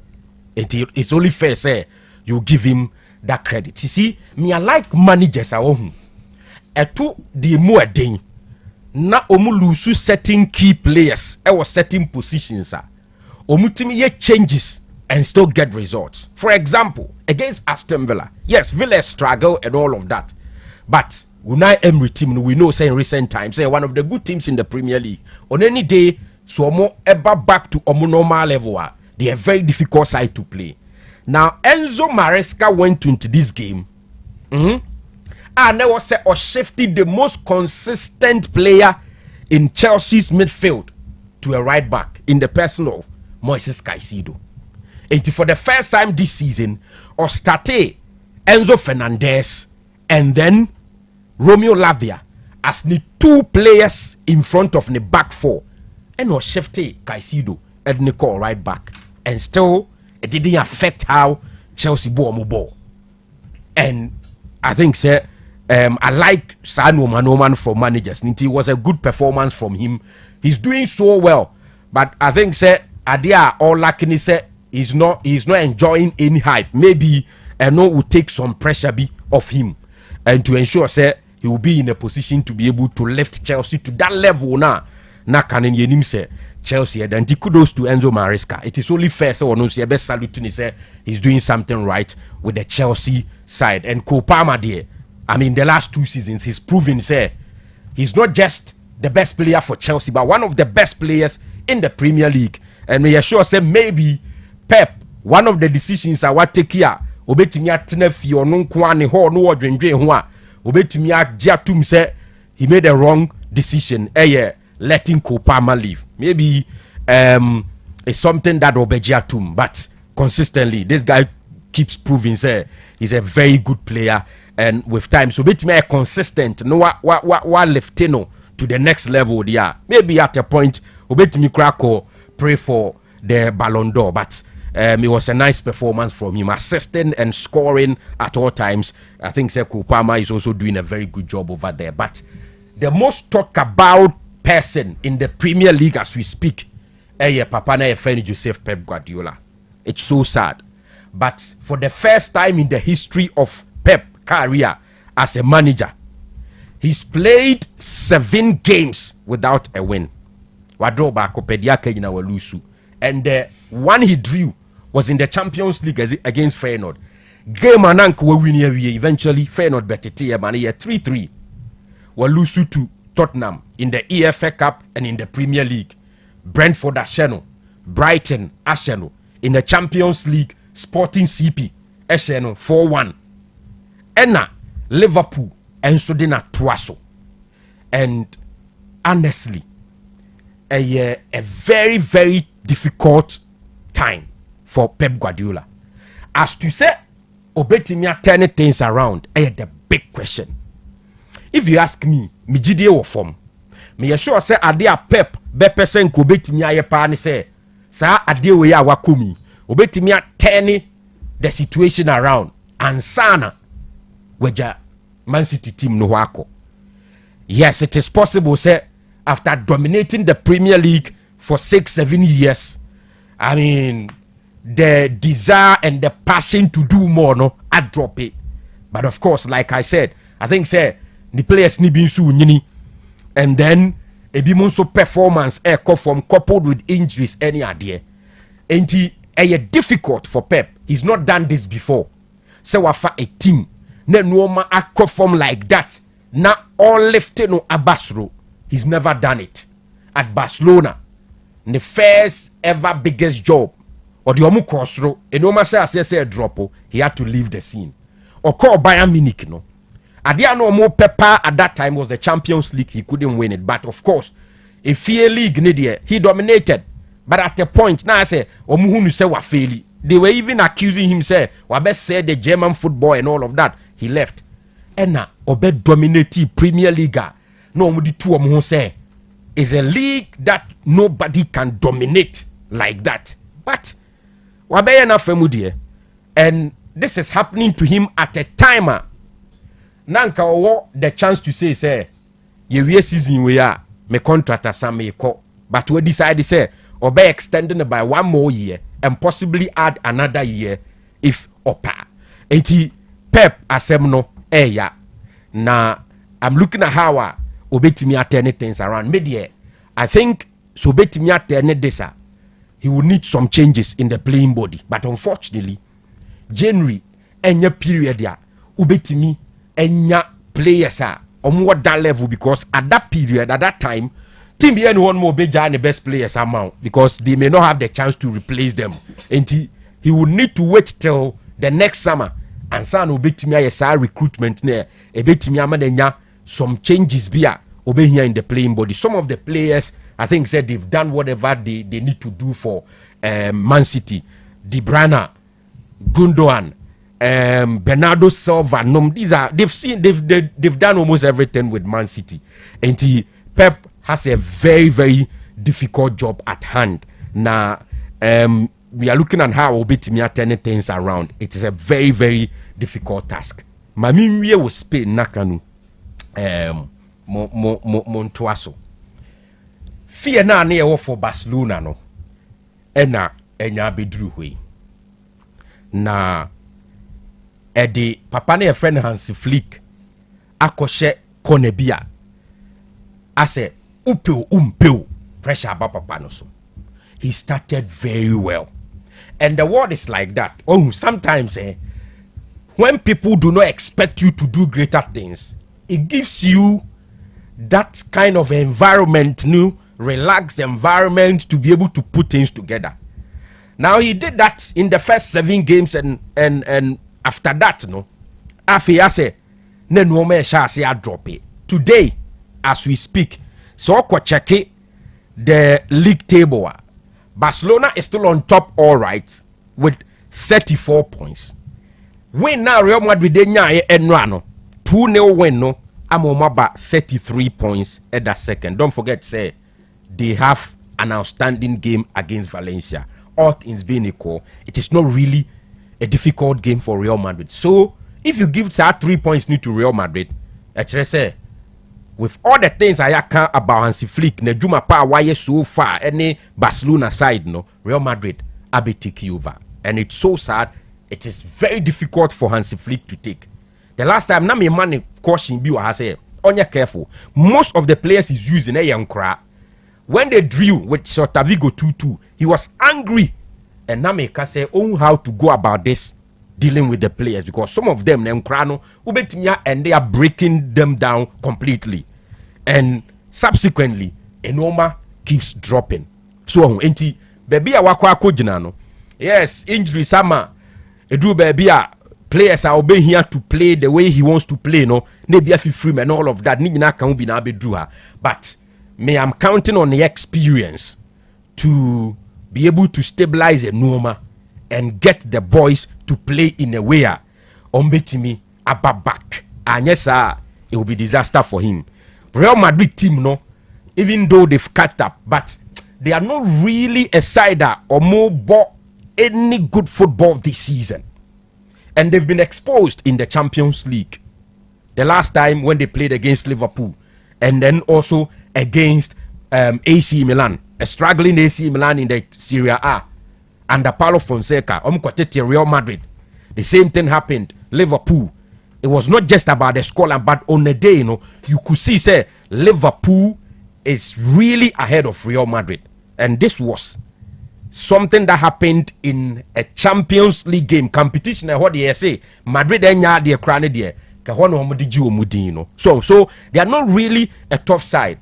But midweek, Barcelona would have to play Mallorca first. That is tomorrow. And Sana Wednesday, Madrid and Suabo. So they can win that game and put some kind of pressure on Real Madrid side, Now, one person na many Germano Kylian Mbappe. Who said we've always spoken about Bebia Obo. Obianim so comfortable operating from the left side of the attack with Nipace or Katina. Na Abetone right, so he's been doing so well operating from that position, but because of Vinicius Jr., it's clear say na onya the chance to play there. He's played 2 games in the absence of Vinicius Jr. operating from left side of Madrid attack. The first game that was against Liverpool in the Champions League, off color, very bad performance. Yesterday at least he had a goal operating from that position, but generally after getting the goal, I saw Nkofua, they were still complaining about Mbappe. And Edu Bebia, you can understand, he's still around 25 years. Onyini pisa, but of course, ushe issues our firm ewo PSG. And san obe PM ewo Real Madrid. Any idea now, you can understand, say, ebia, pressure bini idea ebe affecting no kakra. But clearly, I think, say, Mbappe can do better. But we player be like that. Na say o start to say unya goals na and that confidence. So I'm just hoping say he will build on that goal now unya ya eventually. And Madrid that victory yesterday to do greater things moving into the remaining matches. And yes, the story about him, no, sad one. I just say, me sure so one because I wouldn't want to write sad story, no, in the records as a player. He's fought so hard to be able to join Real Madrid. He went through a lot. Say yes, Kasema, all the temptations. PSG 4 year don't baby. At a point they were ready to offer much more better or higher than the other Real Madrid Eddie Bermano. But he said, say, I want that platform. And they be drawn. You know, he should work hard so and make sure say the performance never one that obia any better home. And that will be it. But now last year story be about Salah says Scandi. Who say 15th of June next year, Salah will be 33. As we speak, the contract with Liverpool is ending.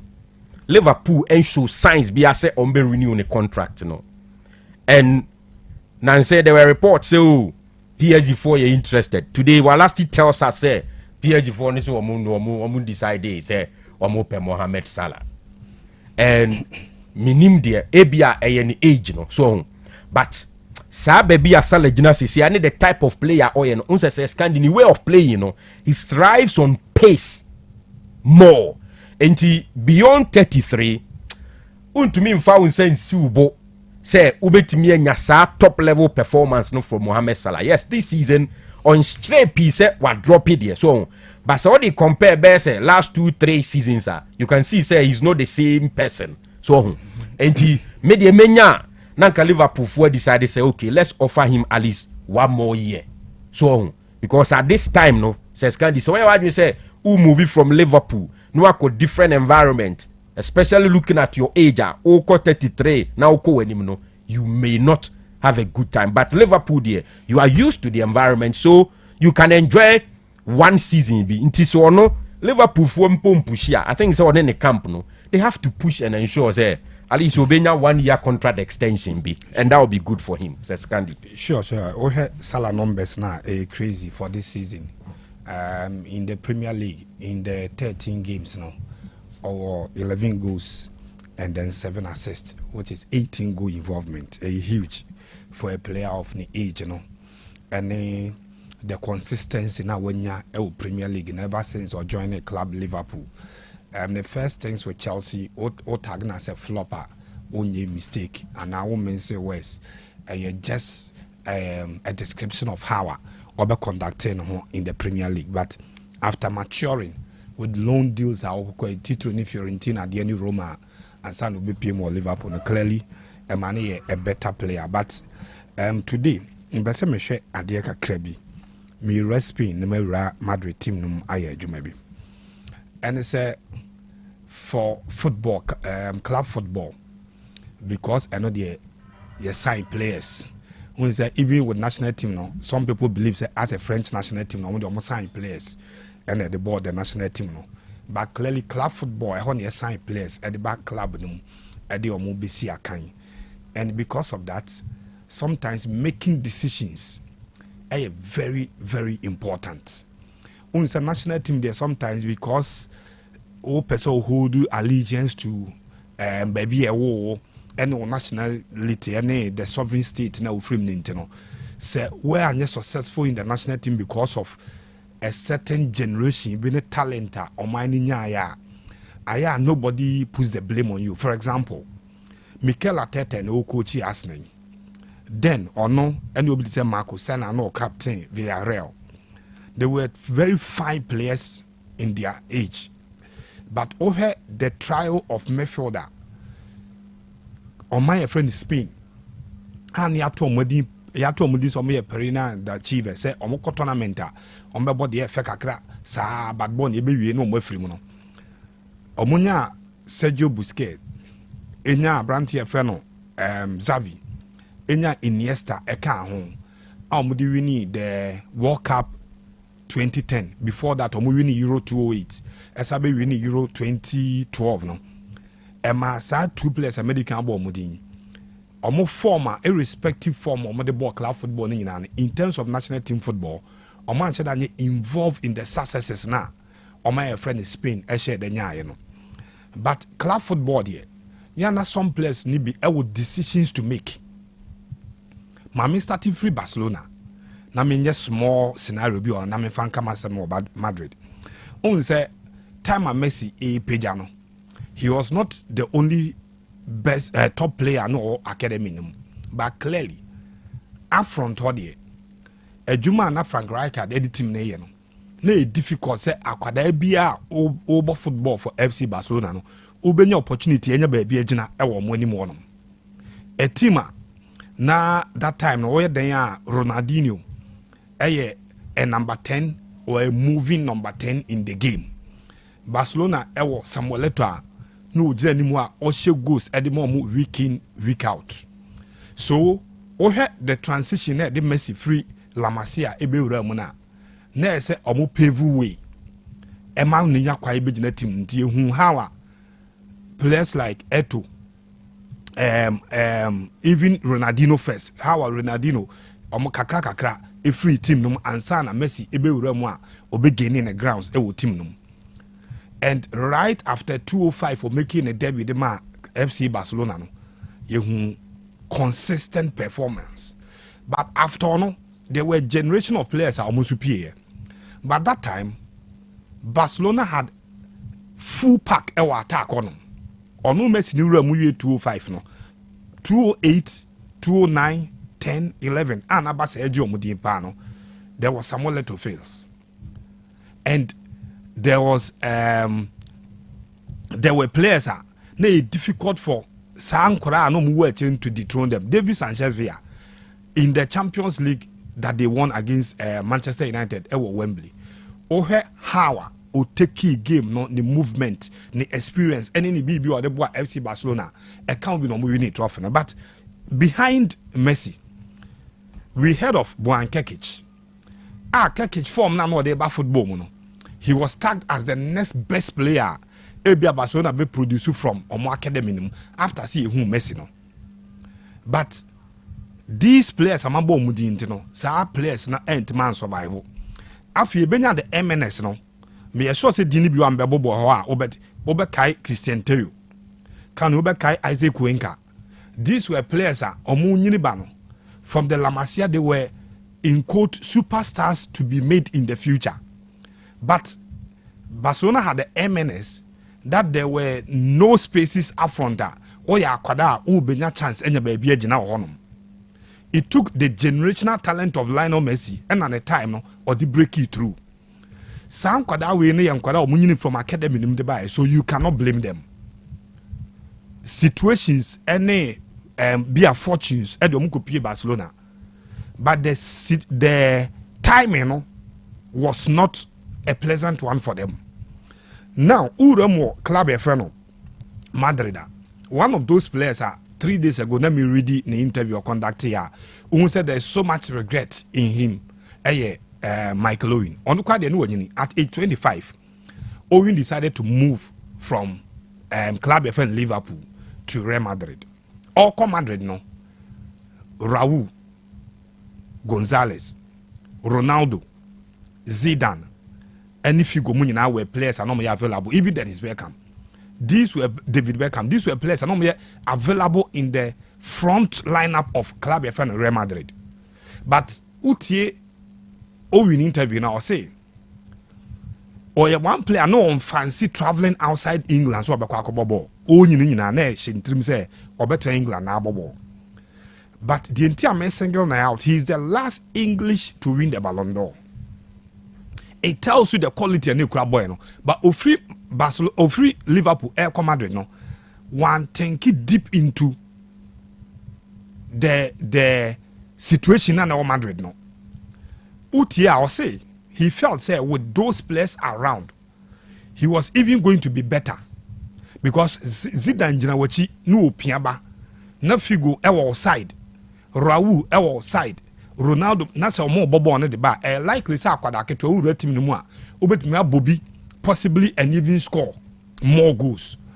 He never envisaged say the chance will rather not come and when you kwan kwa kugina ho ama sa chances na open aba ma wache goals no eye nyina enim say the heights are na ese nka Abrantier Feno Michael Owen eduru no. Real Madrid signing no eka ho bi and well no because okoho at the wrong time. Urem ewo Madrid a Martin Odegaard ye kana semsisi ya bas ogina Arsenal captain omo a oko off ye hu so mo team no ode call ye no back ode team na ba no kan one thing is for sure. Urem ewo club a ye friend no Madrid. There were clear signs say enya dia na brand ne be rise through the ranks abenya kwan abesi akan dia momo. Danny Ceballos one fine player. But on so OP no Toni Kroos, Modric, Casemiro, and no kwama Kovacic kopie mu ekobo loan ewo Italy. So these players will make a signing or a movement that it made the football ni nyina eko to a halt. See here ka say. Players too pen and person make come asem. Madrid front players ni. Vinicius Junior 24 years. Rodrigo 23. Jude 21. And Mbappe 25. Morata Euremu Madrid. When you quite break it through the ranks because there was a BBC. BBC no because at the time Eurem nani age na ewo from but not players or more born any age I was no. The chances are mother. But oh have Vinicius Junior. Time Madrid signing no. Ronaldo, Karim Benzema, and Gareth Bale. Players are clear say omu live more than 5 years our club num and they signed him at age 16. So when you trying the next 5 years the possibilities will be break it through the ranks no rate him no high. And clearly after about 3 seasons Ronaldo left. Bale club there on also contem. And Karim Benzema so about 2-3 seasons ago on also free club num koye. It is now Vinicius Junior amateur enough but age is now boy no. Kanu, these are players in the next 9 or even 10 years. Say Madrid and decided so on more better na players in decided so on stay with Madrid. It is not likely. Say these players are more talent or more but today Marc Casado of Barcelona one of the top performers of the midfield play not only Barcelona but in the entire La Liga na yebono. Abranti friend Lamine Yamal a player 17 years. He had won the Euro Championship with my friend Spain. And they felt say wabe even too big say you better risk and say uncover the Olympic Games. And then Okura FC Barcelona is in a shoulder our deco. But unim say Abranti friend Ada Gule Osinia sa players American bomb. But because of choices, any decisions about any making I'm not sure. Says or cost of club a Real Madrid obet ma achieve at the crowd of football. Because 18 years getting to 19. And ohe Abrante fan Adagula ne ball na obono. Any players are obet me dethrone from positions are omujina no. Omu age ne sa ben ne de no and omu ye already superstars in the game. Vinicius Junior a superstar. Jude Bellingham a superstar. Rodrigo be a on super nkan but he's a star. I no kwa no all has obet ma kopiem AC Manchester City because Omulusu Alvarez to Atletico Madrid no. It looks like chances for any attacking player or back to the front trainer. So just one decision that a player will make, it may changing the entire generation of football with my boy. We see because other goal born and or starting and no obo techie. Madrid the Cofano and yes abo ni bi and anala mi yama ebo de la Masia. And I believe say time by say Ora FC Barcelona later Madrid boro mo fa bueno. Say oko Barcelona and or started so obo and kenen ko senior Abrante friend Lamine Yamal, and it is possible say can a ball on no mum abo ewo Barcelona team no emma kwan ma Lamine Yamal akura no progress mewura senior team no entemsa utanya akwa ewura the Spanish national team ko win the Euro no. Endrick another player, very fine player at age 16 olidi the Brazil national team no ebo games the momo. Obey the youngest player or she go the Wembley when France so England engage Brazil no kwese sa go no e decide the game at the moment. But ono so no o the pool of talents or te omachi any position na obona it doesn't look like say otna club e fan Madrid numcha obenya opportunity to rise to the fame na and obi to say Vinicius Junior eduru no unless Vinicius, Rodrigo, Jude Bellingham, Kylian Mbappe, some players will decide say in the shortest possible time, which is about the next 3 or 5 years, ebi omubi ebi free Madrid team num ako. But here him say Madrid is always the last stop for top players. Unye Real Madrid it becomes difficult say obetiase assign for any other club. I am able to say as a obawochi. So it took a hell of a time for even Ronaldo to decide to obey free Madrid. Senye Bufua a whole free heading. So sa two players so the omo compare omo age mates. Omo in some of the teams titling FC Barcelona team num. Omo achieve a lot in football. Kylian Mbappe at this age Ada Goulet ewono. Not already or the Monaco we need the Ligue 1. Already no boy the French national team num. As a teenager, Obo World Cup final in 2018. So a decision players ni make here it miss story on Bibia and I believe say Ada Goulet talent ni kuran no. So enya bailout said ye ene Martin Odegaard enya bailout e wa Arsenal na. Or the sa talent ni na betena football echi e wo FC Bayern Munich sorry Madrid sa ama ye be hu no na bia na football no wawie no ho a. Ana say e betene free soro edna beduru ba bia on be pese mo pe clubs ama na fana e be clubs nkete e no madwene beba so say on pese mo form enei Kamavinga is 22 Valverde is 26 and Abramovich Chouameni is 24 unu say omu seniors e wo team num Dani Ceballos so 28 but even at age 28 enkwara we mani nya bo ni bi mo obi to say Brahim Diaz at age 25 these 3 players amabo omudi a omo na ebo ball no ema ni nya ball ni bi emmo wa beta ni a French player o ha na game bi emu ayefo ni a win game na wi a ni ama 15 minutes 17 minutes bi anase ye rest players ni ama ba 45 minutes bi no abo e wo game no. So the decisions are in the past a lot of the players are making na mo football no enuru ba bi on beso mudu no eho e na Ada Goulet I believe say we are making a very good choice by accepting say Madrid mum na be any destination at this time almost a pool of talent no e wo mani mu a enye likely so benya ba bia gina in that boy you Barca na come first na the destination ye Barca omo ne maame ne papa ko agree deal na wi but Madrid ba mu na no e na ne masesa Madrid ba mu just about 3 days and on the sign a boy no bullying ni de ba bia o omo de bia and ever since Owuram unse me di can cite 2 players Marc Casado Abrante no 17 years he's playing for FC Barcelona and playing so well week in week out. I just hope that Lamine Yamal 17 years already or European Championship ne trophy cabinet mu ewofie. So these are players and Kasabre the next generation of Ballon d'Or winners e be he omo no kebi ono omo na e be compete. But with the move or make it to Madrid inteno you have to settle for the bench and make sure say sa players in tranye yete said here Vinicius ni mom and Rodrigo join Madrid no more hwe kwan say at least Ronaldo in the future no be free o obi to say Karim Benzema be free o and clearly omu free also my spaces be da ho omu no abebo Champions League na abo club e friend Madrid aje omodin Kanu in ending it coach e friend Amorim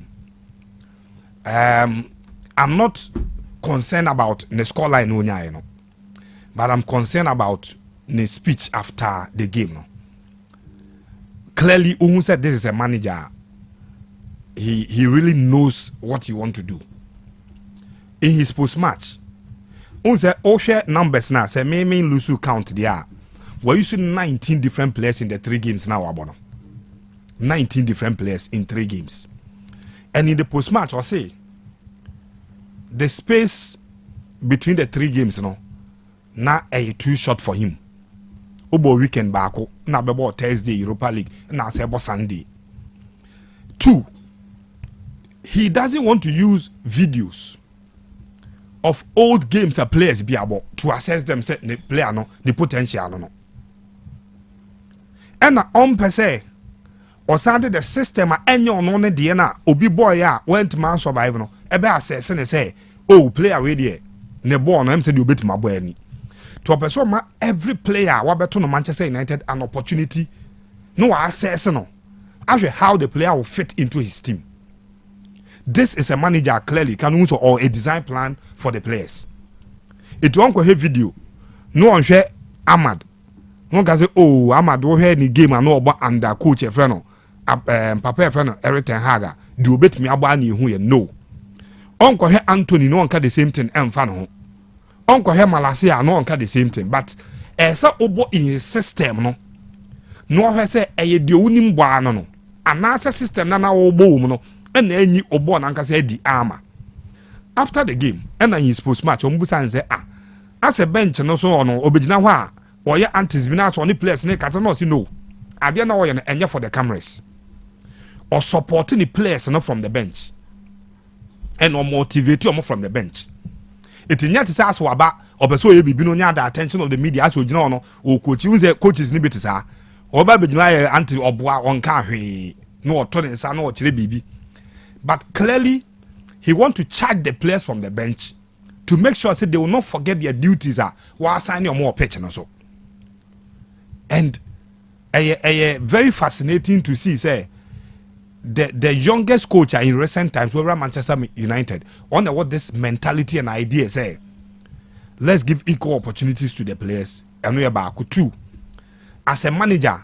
And yes, me my dressing room and I say training grounds. I we majuma no. Into me ba my better bench so I come out so. Why na my sorry be na bench o. Na my be one or two na my sakota say. He want to charge the players on from baby ojina no. And Kanu, one interesting thing about the game, 3 games no abodi nyina no. How and the front players no press. And surprisingly, in terms of player stature, the diminutive power anymore, which is Ahmad, also a press high power with a lot of energy. Why how hostile ball from at defenders, a create dangerous moments at the Manchester United actually. And interesting when you sit behind, especially after watching the game. Now what's any highlights? Now what shaka on? Now Sabrina the way emotions, no. Now person will analyze the game. No, I am not saying he has arrived. I had my me some perceptions about how I want to see him, and I had my reservations about how I obey the Jumana at Manchester United. But clearly, for the first three games now, I won about 19 players, 19 different players. I say so more club with the next assignment to build them. I am sure, say Obenya a signature tune be on the game. Yes, a big game against Arsenal, our midweek, which is Wednesday. Arsenal with the potential to destroy almost every team. This weekend, almost the West Ham. Players, almost every player is back. Say Arsenal fat coach and fat paper so person in the lineup. Almost every player beyond Ohiano. No person in the ball almost back at Arsenal. And on the man here a very difficult game. I still want to say in the early stages of the work, I will give him that benefit of the doubt. All right. And watch him with less emotions. Should Arsenal even not just win, but even almost Manchester United with the scoreline huge, I will still have that reservation. Say, coach, will need time to make up with the philosophy now. But clearly, we have the football and there is some signature on the football, and there is a direction and focus. I also person the team. All right. Congratulations to on the boys for a win. But still, I say your man of time kakra and with my Jumo Pessoyan. Obani, we room kakra now. Some painful canyon auntie Emra near Metro. Okay. And this is a tennis bono. Na cow person may can be before one. Echna Wednesday bono. Oh, Echna Bani account. Okay. Adam Bashana. Oh, see, I share. Oh, okay. And I'm a room cracker. Ono krasi ya shena ona obeka de na ateta akade ateta de minhu de waka so ono nim se be shenti okay nhia so obeka amorim de no hu ye ba yeshe mo so dia anyu na asna nyi se ana na mayu brana ai Anthony ba ya obeshe go ti awon United oh say enye sa man Arsenal we o Arsenal na nkaza won Say Nansem ho yedi omo nipa. Isa ko je Van Persie free won sa de be hye wo mo. Even Van Persie dey come say guard of honor krama no. Sa ko show mo Emirates woni ade nti Arsenal for there.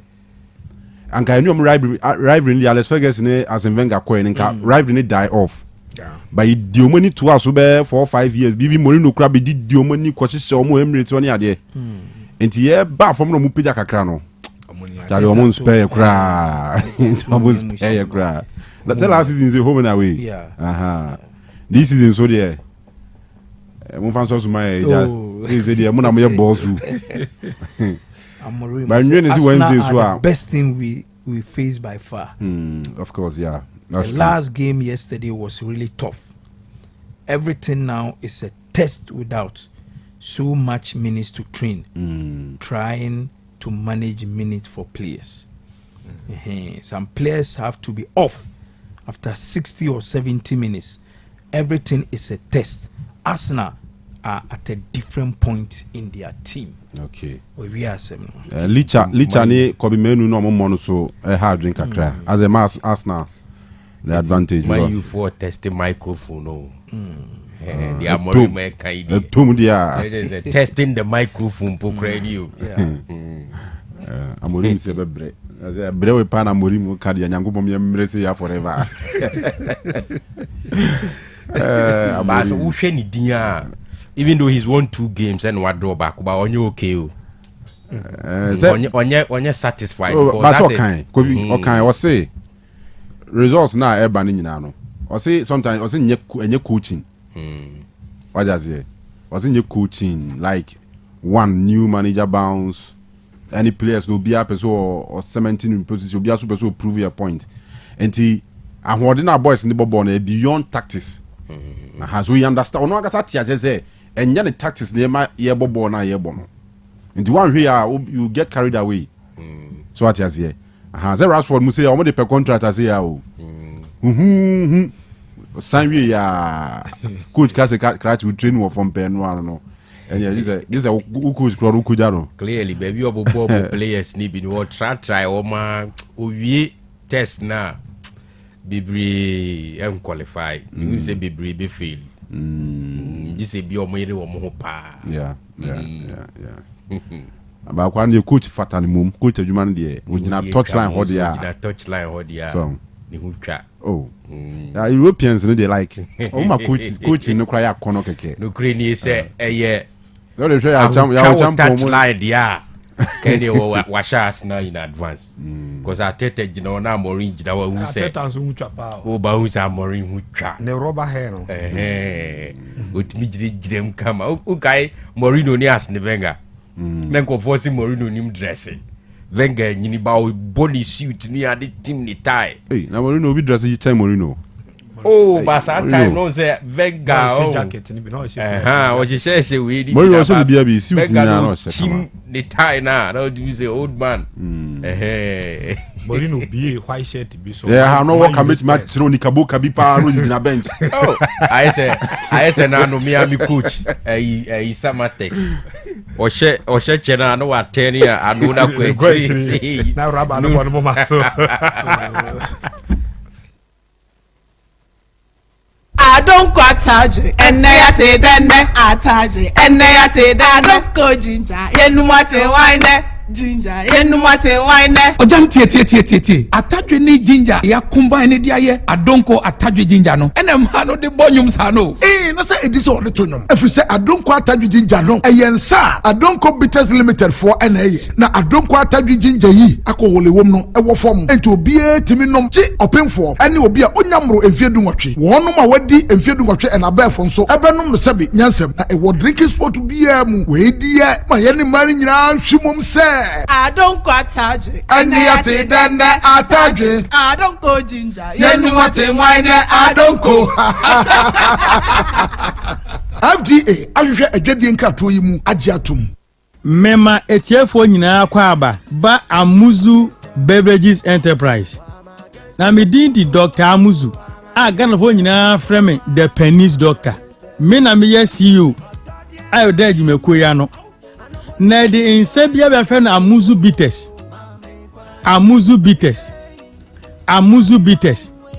ɛyɛ nsa nubra ahyɛ ne ma ɛyɛ nsa yɛde pɛprɛ hwintie na ma ehwam ɛde afri flavor nsa color asɛm bi anim nsa ni hwani flavor no ɛyɛ natural ɛyɛ nsa onom a ɛnam sɛ ndubra ne flavor ne dɔs wɔ mu nti onom a pampan biara bɛn ɛni akyiri ɛyɛ nsa onom na sɛ ade akyi a utinya oya ohonam enya oya unya hangover biara weyɛ nsa onom enya kogu jam sɛ wo mo sɛ otakra mo sɛ twetwem inteso bi ani akyiri inteso bi ani wo sɛ ɛsɛ ɛyɔ sɛ sanu mu biom ɛninti na ne mra ne ɛde toaso anaasɛ atopa 5000 bitters no ɛyɛ nsa onya numu a obo sɛ yes enche wo sɛ komodew asɛ komodew emodidi kama into obi a edidi hu eden ma no onya amuzu bitters no mo wawie onya tuto twa sɛ wom baby apita ko hye be hwehwe aba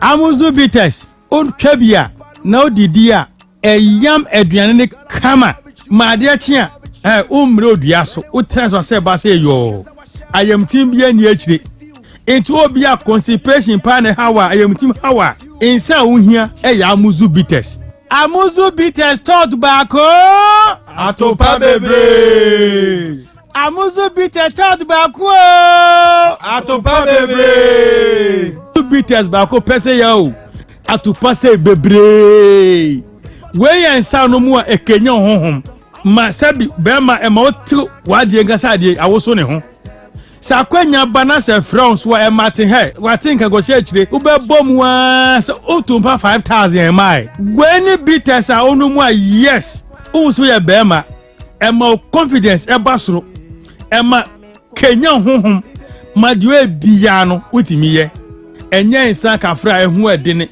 enye nsa ne bu edene to tu benya biato toa obenya biato uko VC10 drinking sport bia so super amuzu bitters a obenya biato upedodo atuwa ye wasantasa pampatia na ma ofre no de agin chirechire mu no eye 0247 77 6743 0247 77 6743 amuzu bitters tuaso amuzu bitters tuaso amuzu bitters tuaso ensana nubina shano manabo ensa bem no amuzu bitters você amuzu bitters tuaso opese wo kwa brochire kwa yedwuma ana wo kosua de enfo ni nkyere ba bia esanse yejuma travel and consult abama se wo bebo wa mo akontuo ho nhihye ye beye fofofo yejuma travel and consult ma akontuo ye simple kra esanse wo kanyumaku akukudamwa wo mayi mu adi amanfo tu kwan no ho enanu ya Ghana Tourism Authority abon na yabaso se 2024 best traveling agency in Ashanti region enna wo modinbonti yejuma travel and consult edi nkwada wo bo homodin power disuam nansu sikasemunti watifie toto no akọ Canada brichmemu a wo koto wa disia so enti se wo pese wo kọ Canada UK USA ana Asian country bia so no Yujima travel and consult bayen krata semi nyinama say your visa passport birth cert hotel any flight reservation obayeni nyina kama ma bra Yujima travel and consult eneya na yemfiri wa kwantuo krata sem no ho hyehyeye ma obewu Yujima travel and consult wo Kumasi North Central so ena Obuasi Zongo Yak Towers and now be fresh 0552 098 298 Yujima travel and consult wa kwantuo mu boafo Charlie, afia batu idie. Majia ye bebre pa o. Mi hu de meto amanimpo. I don't know who they are better man. Would you make the policy about Mama Sorry Beba? I think so. NDC bar, you be bien Juman kitten. My person branch executive na di omuhobe gym. Say Kuko na person share poultry farm. Ketu ebi near Mao Akuko Bono near Ton Kuko na Mao near Mao Ediania o de beto Ediane Sika o de beto Ediane Mao. Hey, na retina mostre. Onia nyanto boasie. Inti wenti na papa ne se yanto abama no. Abba, papa no on se san ye cry. kra dada noa mudie ma yentie policy ba ko a Dr. Bawumia e wo ma ye mabunu no the person mabunu yenya ejuma aye jobs would be my major focus na me be training 1 million youth in digital skills enya no nko wo so obebie bank ama nwuma nkuma se ne be ya omo so metime bia omunwumam na o ma fa ye mabunu no osan so se obema ya to ade enne na yetua ne kakra eno ne credit scoring system no Sir? Oh, enya no nko ma mensan just oba ko nka ho osan so se ode ade a ye frɛ no buy Ghana first policy beba eno no opese Ghana fo nwuma no mu bie no mutimi fa ye mabunu no Wow! Sisi adie December 7th abatu no minim dia meto ama no Dr. Bawumia na meto ama o Anio bold solutions na Dr. Bawumia say ode ba ma mabunu no we ye mu nketu akra me kra masesa ma adwen sisi ade enya de ameto ma JDM pio the bold solutions man no onno na meto ama no mo minia wa ye ni nyina afi we de Dr. Bawumia vote no yemfa ncheche ende therefore de yemfa cheche vote Dr. Bawumia number 1 on the ballot. Apomodin mapade enoane hepa plus mixture apomodin mapade enoane hepa plus mixture Unia, heavy and black smokes mixture no malaria dronana. Ani, say nam sa, wo be the same name wife nyina ye testy positive. Aye no bie no. Say a ku malaria mo ni nyina. Am ye nyina ye negative. Ade ho. Won ma wo ye hepa plus mixture no. And wodi we nsu aba. Sentia, e wo say wo immune system e strong da bia. Antipavi e support immune system no. Na plus mox no so e tu malaria no gu. Malaria symptoms. Et say etipaye, afiafie, wonu mu ato, ahomra no musa. Acha kura 4 days na pavi ene plasmox mixer one no tutu malaria na sekura anya sa dia ko hu doctor fra 0542 778572 ana 0542 807907 magie dure di pa pavi plasmox ena hepa plus nyina apemfo abato mo manufo ene kwada woni mfie du mienu kan o pharmacies na heba shop FDA age edwede nkrato yatum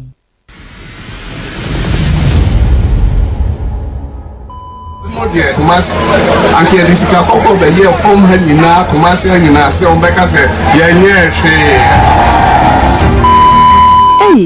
enti asante masina pan asese wo sre akane mampani mahama so won hwenya akwan ne ye no ebuaya ode ma asante manie wo sisi wo disika ko gold egu akwan ne nyina so mpo a enya ade be ya asante ma fe na ye wani so enu ntina wa mampuntu nyuma se fata ma asante memwe ende wo hwa asante memu a aban ayi akwan bebre de tentene no abru 2000 kilometers enye nonko wo ba asante memu a aban dwumade sonko a watu di agenda 111 no ayarsabia edunsia na wo ye ho adwuma na emu enum de wawi a wate ne safre ho a eche bia no obepa ho ntoma hwe Kumasi International Airport and a free SHS ya aboa awofo bebre hwe so na to ababo ho ban to abama number 1 to Bawumia.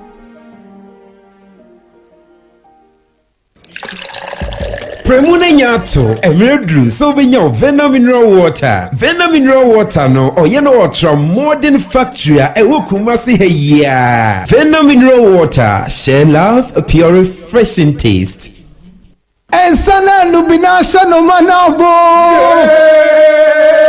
Ensa beno no Amuzu bitters. Wose Amuzu bitters. Amuzu bitters. Twaso Ensana lubinasha no manabo Ensa beno no Amuzu bitters. Wose Amuzu bitters. Amuzu bitters. Twaso. Right, 7 after 9. Otec 102.9Fm Sunye. Yeguswa the Royal Sports mamona yakai mo se enema pano ena mebe bohu de rachiro no. Now, yen shase from Ujima Travel and Consult. Omo de Ghana fo etu kwan call abrochire. Akwantu no de okoyi bia so okusua de se wo kɔ nsrahwe se wo kɔ akɔpa adwuma ye akɔbɔ bra wo ho. De obeso kwan na abrochire bia no ene wosi tumika fo ni chiro maso ye. Omo wo akwanya so mo no betu kwan call USA, Canada, Australia, UK, Germany, Poland, Spain, France, Netherlands. Chesa mine the akabia. Togo kura na beso kokura odobeko. Ti sanity steady and work abroad nyina no. Wo mu ye bi ma manfo mo ko Europe, Canada, USA, Australia and Asia countries awdo nyina. Ti sanity na kwantu no emu nsem ye nsem bebre.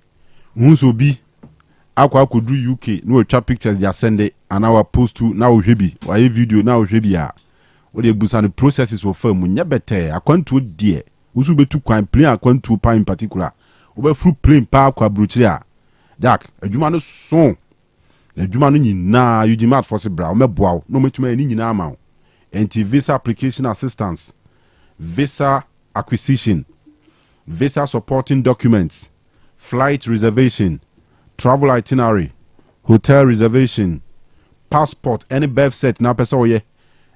Uni passport na person mi ma wa also bon me. Say open booking appointment Canadian embassy, US embassy, UK, any European countries ni na. O se bra obeye amao. Omoye American lottery registration and not just a free consultation na omoye ewa so ye ho. Eugene Travel and Consult ewo office ewo Kumasi dia no ewo North Suntreso Bugis building echi wa oya dru Sofola interchange so na no eho na Bugis building no ewo Obuase so dru Obuase ya ewo ho last floor of Yak Towers and opposite Canadian Bank ewo Obuase oba obetumi eni abedi nkuta ho ho anabe frɛ 0553 944 608 0553 944 608 and 0552 098 298 0552 098 298 also betumi afrɛ obetumi ateste WhatsApp Telegram na SMS ni nyina omeje so na omoni watwe nkomo asede mu odden so be kɔ ma Polovia Ventures for one na tonton sports kits sports west papa krum ha womo SI customization any saying what to JC ubese true dingu etire what to boot ubese true dingu ho ni nyina ye bi Polovia Ventures na Polovia Ventures say open sets of JCs say bia munye school team school for and ambese moto JC am yusu e bia dwuma ku bi anase football club keep fit club inter areas for any ademu pejesi papa brunya bebe inze inter areas ahodo be kokoso Christmas gala ahodo be kokoso kojoda banka de ebe gyirem gidigidi eltafo entini nyina no teams no mesremo meko keo na Polovia Ventures ewo mbeso mo sa atro edingu akire ana omo tro mu team ni dingu akire enimu de obeso mo ye bia no font no so mo different types wa dura no select font awpe na chese o mine kama ede amao Polovia Ventures etunton medals ebi awo organize event bi be hia medals a obe present it to winners and runners up ni nyina ana trophies trophy papa odi be si so amani monyam aba tournament ni mu we are captain ohia amba na be bo hu zampa we guy referee for whistle any cards awodo amu show no yellow ni red cards ni nyina etunton papa ni bi ewo ho football boots there egu ho say champana se wo pe Puma Adidas ana Nike ni nyina no ewubi sizes ahodo colors ni de chese echen otwe hunu Polovia Ventures nsa no ofe udu hono a omo nyema ni mu ofe papa cones any bips de na uhia bibia sports wo nyema bia ukọ Polovia Ventures a obenya bi dan na Asamoah guest house ewom ewokeo sa dan na no na Polovia ewom Asamoah guest house fi na mu ofre 0548 508186 ebeje so misi subiem 0548 508186 and 0249 210012 sa telephone numbers mu bia frɛ me de ba ko pay so 0544 126 414 0544 126 414 aminchi owura enanwumre one Davido any Raptures omo boy adwuma brutal Polovia Ventures udu ono ma seconds na omo sort out na say wanya kwan akwa kodi udwuma na sedano so no yesan di bi it's my kitchen restaurant na it's my kitchen there a household name Kumasi ha ebia wo de afi no aba Kumasi and out here nka from outside Kumasi mo amoti nka wa bruche anytime be touch down bia mpe baby papa kwa kodi dia Mumra Baba Yara Stadium nchen ho na traffic light na si ho na no traffic light na si nchen ho na mekum side ho na no ho na it's my kitchen abrosan kakraka abonsi atronim it's my kitchen restaurant na se miami jare aduane be na opedie drink ben na opabo It's My Kitchen S7 ni nyina bi e wo honom. Local dishes ni nyina Ghana nnuane banku fufu emutuo diewo ampesie mo de ne de ni nyina bi ubenya bia no adi. Na drinks no so no omo smoothies ahodo omo e wo natural fruit juice ahodo a flavors ni bi pineapple, ginger, mango, mixed fruits, tangerine, and orange. Ni nyina e flavors. Na It's My Kitchen for say enkoso ankan say promo no so koso ene dua day. One kwanko talk with catfish no this is how they say next week Monday. Was it Monday be a talk catfish back home na onche we aduane free enka ho. Aduane no one abe select aduane a ope. Ti say ope fried rice a omo prepare catfish ni we anom the fried rice no so sin aka ho e dia bro. So taking we any take away and I would tra ho adu dem wo ho a ni nyina It's My Kitchen for say bra. Banku wo ho jollof fried yam ni nyina omo de bibe ma free wa bra wa talk catfish on Mondays. Other days in your koto unya aduane ni free but Mondays nko ade obenya ni free and Wednesdays a pizza also to pizza ba ko de ba ko count who free every Wednesday tinyame admo chinachi sa mekwa ko jibanku ni terapia wi ano mi diwi anwumre na morimbo enya asna wie e wo Emirates ho mo hyemia mo hyeme me hyewa ma hyew what you say aha na asna fo so mo fantu mutrim se ye hyemo a ebe ye mo ya chense de mo hye ya ebe ye ya no mo fantu mutrim ye ni ze team ne de nya papa bia sa amorim ne ya be ma so dada yo so Samsona every Thursday ya wada bia eno de Wednesdays na pizza no right Thursdays bankuni tilapia otoba akwa free enti Wednesday me ko ji pizza na bo wie hwas na match me ne dinkuni ma man yu dinkuni ma Thursday ma ko ji bankuni tilapia sa jiba akwa so free ti It's My Kitchen for so biamra baby a obia so no obese omo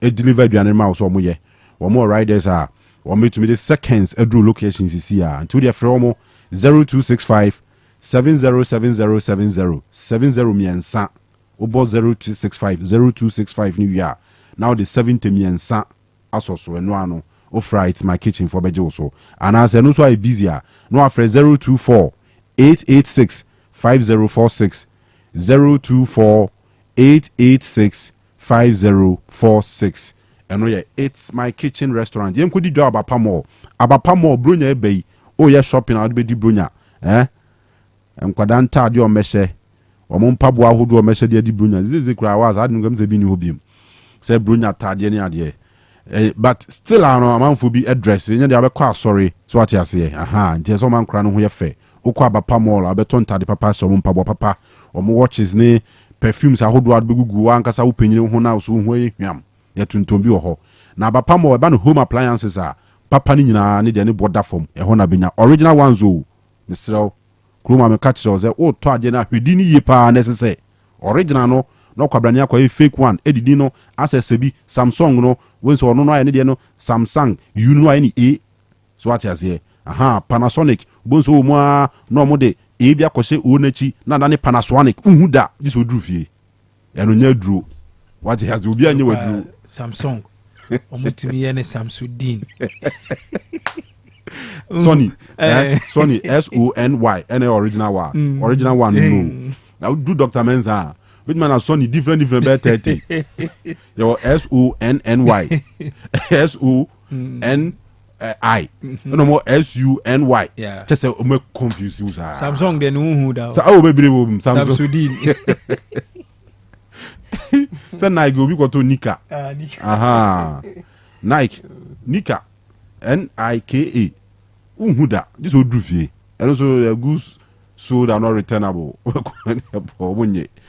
so for the right place not to the right thing na wow abapa mo se bra so uhia fridge TV iron abetoniama uhia microwave just a machine ben dia na uhia washing machine bi wo and e more kakraka tafo 3 miles sakasaka park na nim ho a o me deliveries enti from na face so o mo famra de uhia bia oba ho na be hu ade na usika nso kra na to ase a eye wo dia kopim so betu awie no ade kro no eye wo dia abapa mo omo say shopping so convenient e wo honum omo san so pretty life band and Helper Plus life band ti dwuma de dia udi bia ohia life band bia to nsa from omeba but abapa mo Helper Plus life band 059 338 6133 059 338 6133 and 059 339-1848. Dr. Favor, yes, Favor Natural Healthcare. Dr. Favor say, Yankai Ghana fu nyina say, Osa enam yare ben ho asem na meken, candidiasis, odepoa enono, gonorrhea, eno eye babaso, syphilis nkekae, ena UTI. So ati as otimi kofama achi bi afi odunso no kra emma biem na ye nsempi wo chimwa na akwakoda ni nsempi misrew we nyina yo hawa yenya wabra one wo partner akosia ewo mpaso ewo carpentam ewo mfikyire school dam ni ade amanfo ye nyema okrom ha o sa areas no so na otete nyema basabasa sa o match e fa ne carpentam park so jese kona mfikyire na ubenya gono sisi e Mr. Dr. Favor say what gono syphilis ne candidiasis ne enam ya tumrikafo ni kire Bola Junction e Kumasi ya dote o komi krum dua say ya udu dote a o ka kire driver ne so be si o Bola Junction one hour drive so a o tra Estate Junction a tra dote junction na ko anim kakra Bola Junction ene toa so no ho na Dr. Favor wo o so udu Bola Junction wa o be wrem be say 50 meters bi what as here you say boat e kon half bibisa woze omo aso en wo ha bra abibidro kan nya magic o je bibidro ebe tu yare na se efri ho na enam yare no amfa nko bibi betu ase efri ho na do ko bibi so so ano a dachi ehun sunsanso no ube Philippa which is situation a obi ampese ode ne ho ebekom timisrew Favor Natural Healthcare Dr. Favor Sebra na omwa na de friend 0245 offer number is CI friend 0245 378 255 0245 378 255 ofra dog bejo so na onewo abo telephone so nkomo ensana nubinasha no manabo ensa ben no amuzu bitters wose amuzu bitters twaso. All right 9:20 yanko anyway dimonza aha we na wakaba Man Union morim na me yonko bako friend papa we coach e City Football Academy ono 30 pa bi o monitor throughout o se men kan chaw say na wa check Man U mo matches from 4th December to 5th January there o se master it's no easy crowd. Oh, Chelsea crowd from Chelsea they say ano kan nti me hwe mo fixtures from 4th December to 5th January no say Wednesday the end there money Arsenal ne bebo na Saturday Forest money Nottingham Forest then City okay then in the league Man City sure then English League Cup money Tottenham okay Thursday 19th December then Sunday 22nd December Man U ni Bournemouth enebebo 26th December Moko Wolves okay 30th December mo go home to Newcastle okay Sunday 5th January Liverpool Manchester United very good and sana even Saturday 11th January Arsenal and Man U Safa become in the Emirates FA Cup good one the mudaho good one money Southampton nti friend ne call 5th January ne dey more matches na England your cheap fixtures be like cheap in shaded ni around Liverpool ni Southampton nyame nko a when the Liverpool am against City zero break against Southampton sure Southampton is in the area yes around the City kinge na Wolves pine na Wolves aseno kinge na Bournemouth pine and England cheap match be any ho the Wolves is cheap no kra no na ushia ubeti hwidim ti any problem mo pam fa Madrid ne Barca mo ne ban mo kran hwehwem any problem ze amori ka Ten Hag ka ye bedwendwena afonfon ma bronya nke ni bi but edanyame ase Ten Hag ko any problem ya hey match bi be bia ye mfa ho se mehye you se mu nhye you ye mfa ho ye ho atoye anu ti ka chenze ye ya we pa and also a strong Arsenal fan. Oh, any problem? Now Arsenal so they were here. Arsenal so there. Oh, Arsenal they on here. Okay. Like most fixtures in between the same period. Say team So team who den and now in boa. As our fixtures in Ukraine, nyedin. Very good. Well, the upper Chelsea be 8-9 matches on my boat house. You need visa Chelsea be go no. Yes. But you almost see disciplined teams no.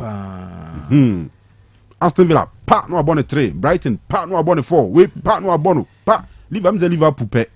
And I share Chelsea. Yeah.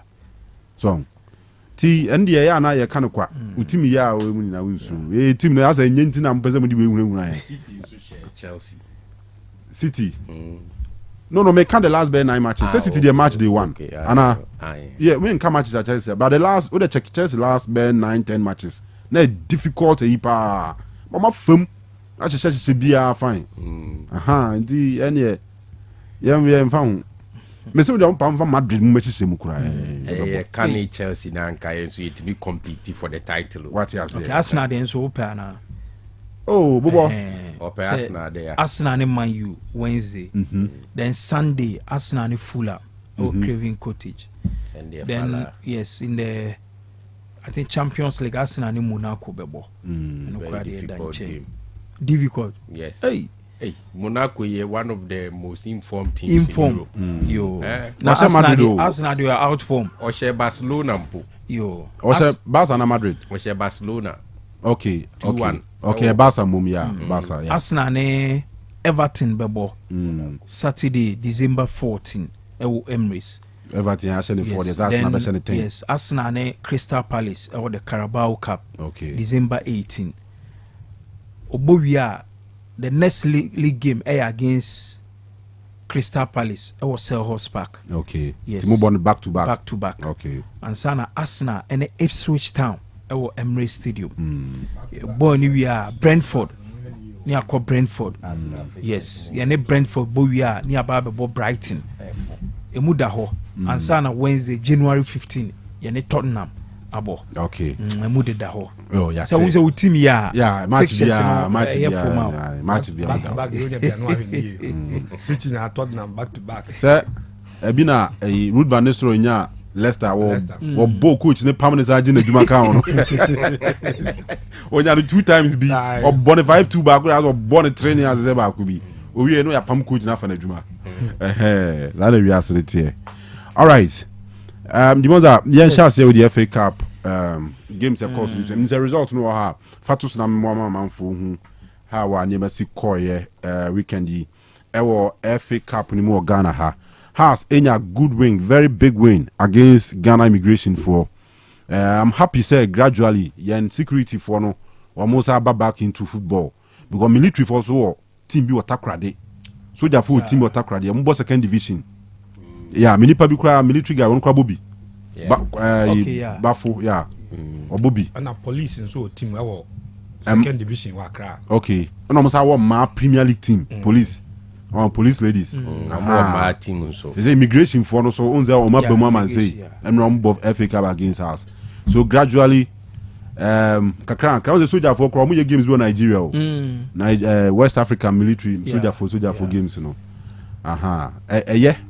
Buy a game anymore. I'm making sure say discipline so bebem so kakra krom nanka corporate for no so dem who gym companies now more bind ya no gwana no say minister story here wa Nigeria is more oil company bi no mo only team back in 1989 no mo team ni gu here but say o me back o me so mo sande o who G football but this time o me so mo sponsor Nigeria team no I think Ghana nkai you cry a company GNPC and Nigeria for GNPC no one person almost sponsor Nigeria league no that's our only team no one person invest football Nigerian football okay. But one person say the league no any national teams the league no more one person invest okay but our own team that be okay no more team almost team ni go 1989 I've forgotten the name team ni go 1989 and almost free football to mu jai footballer but on be so almost and but this time round on be so invest in football so garden den kan say na because GMPC free because PA sorry under Dr. KK Sapa I think so this happen and I said no person more withdraw almost sponsorship from the Black Stars no invest in your local content minimum Me said that issue came up. Okay. So Senate GMPC sponsorship was around $3 million a year for the Black Stars. And the doc back no. And no more kra.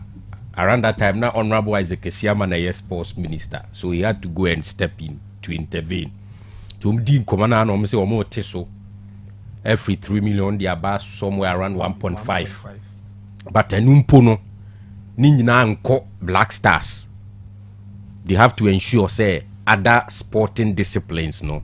So and should be nyabi. In terms say Astro TFC aye GMPC financing most of them. Make I say me be quite the say he was Wesley High. Wesley High mo. But manye. And you manu go say because escapa disaster story no by. But SDA no. SDA straight level. And I remember omo ko say omo park no so omo ba beye. E de nyoma no be gugu so be pem ne omo anye. Egu wa pro carpet no. Escapa na one omo deny school from using omo school park no school field no because omo ba be say so omo beye. E na din so omo anye. So I just say, but I mean, nim diakosi up till now. But I think 4 years ago. I have to check because me, I'm not a guy who I remember say, Ombe Kati sword Nini Adina. I think that Dr. Kwame Banu Yakumuna Kraba. Who said Dr. KK Sapon, a former student of Bekwa SDA. And a number of them, Ubisa PJ Moa, who call Western Region, where a number of them, Astro Teps, Nebioa, GNPC funded. And I think Ghana Gas and so Ghana Gas and so yeah. So story na me kan ho asem no. The National Sports Commission, they say Ghana Hanka NSA, National Sports Authority. Omone someone announced a groundbreaking partnership with the globally renowned International Management Group IMG to transform Nigerian football and its league. Therefore, NSC chairman Malam Shehu Diko has enlisted IMG's world-class expertise to craft a comprehensive vision that aims to enhance the sport at every level, from grassroots initiatives to the elite leagues. Football, I'm saying quotation here, there. Yeah. The that's the best too. Yeah. That's the best. Omanisika was there. Some of you wants you. And one didn't want Mr. Pobi the Canada. Your sponsorship. Be say your league in him na we sponsor na your league in Skaboma Kanu. I think your league in be best yesu say your league in ekofom nyina no nyina eiska nyina eiska. Imagine if this season league ya boy Kanu no sponsorship. Clubs in Korebu am team guys yeah magicians ana Kanu no sponsorship now no sponsorship. So the Ukra King face and they bought the league and near sponsor you know there's a project you are working with. How about referee into Anaka? On only referee into Anaka can others with the games. And you who change club only sponsorship no match. Cause they will need that quite say wow the players here Juma possibilities will be with Pia Tono. And they be what on players be that dentiska or how the team no. But it's a referee into Anaka. Can you league in a pie, car, go stars, more nations, more Kotokomo, summer text, more medium, a car month for a bowl league in the Kanu, and Yaka Kitwa. Now, boy, yes, no sponsorship. Sponsorship, war crown, Kanu, a cover saying a cover near so old league, no sponsorship. Drew baby, I said, Scandia Gronana, you need your home. Yes, I party Kanu.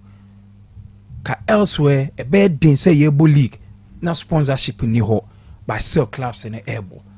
So for me, a good idea, say in your corporate institutions and as organization, and as be in your remember say government institutions cry no more sponsor your league now. Kanu Kebema Ghana League, you know, standard and then Nioma Yesu say ama ye league in Nkoyi, no. I believe very well say ka sikabema ebema ye league in standard no Akoso. Well, you see, in all this, but Candy, going forward. Yeah. So I'm saying no credit no. Yeah, na in CP. Oh, in CP. That was in Juma Dim because the free hand ever say. Sometimes external bodies it mbeboa. It be a FIFA more cry eba to the member associations, you know. Says Kanu eba. Mo use ni say. Na say ne yakobo ma World Cup under 20 Ghana qualify be a FIFA 4-year story. Eto website say. Oma see 80 pitches e ukrum natural grass pitches e ukrum ha. 80. How much is FIFA? Almost almost the $250,000 and a support to ya. GFA no e over 80 pitches. Natural grass boreholes and omudi CC. Oh, say no na FA no. A story about na FA ni bechirim say. Yeah. And yes, say omaye pitches, but e be na ye borehole at the end ne oh. But FIFA right up. I'm sure says you can't do it me. FIFA at the end it was clear. It was so clear about it. Say the communication was clear. I think it was FIFA responded to an emailer, one of our colleagues. An interview. Uti Ghana ever bought your first match no. Yeah. And my story be like how we see aboma ma football. Apeja o Ghana ha. Na money bini say omo boy me maintain 80 pitches. Very good. Yes. But not say almost an status kakra. Omo de ma say no FIFA forward money no. No, FIFA forward. Any different craft. FIFA forward ni maybe at one mechanical. Can be at. FIFA forward ni different. And na be shake baha udi busa no. Oh, and then me see football person ba kuba fi hai. Yeah. Me say forward is can we him. Oh, Master Java say, oh, they are to here no. Ba oko. Sa forward 3.0 do mo pe wan asem ti kura o. Na football person now can go no or can school no. On ka school ho.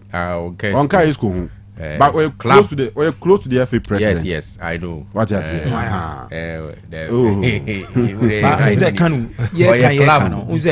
FIFA forward program, FIFA forward 3.0. No, awa.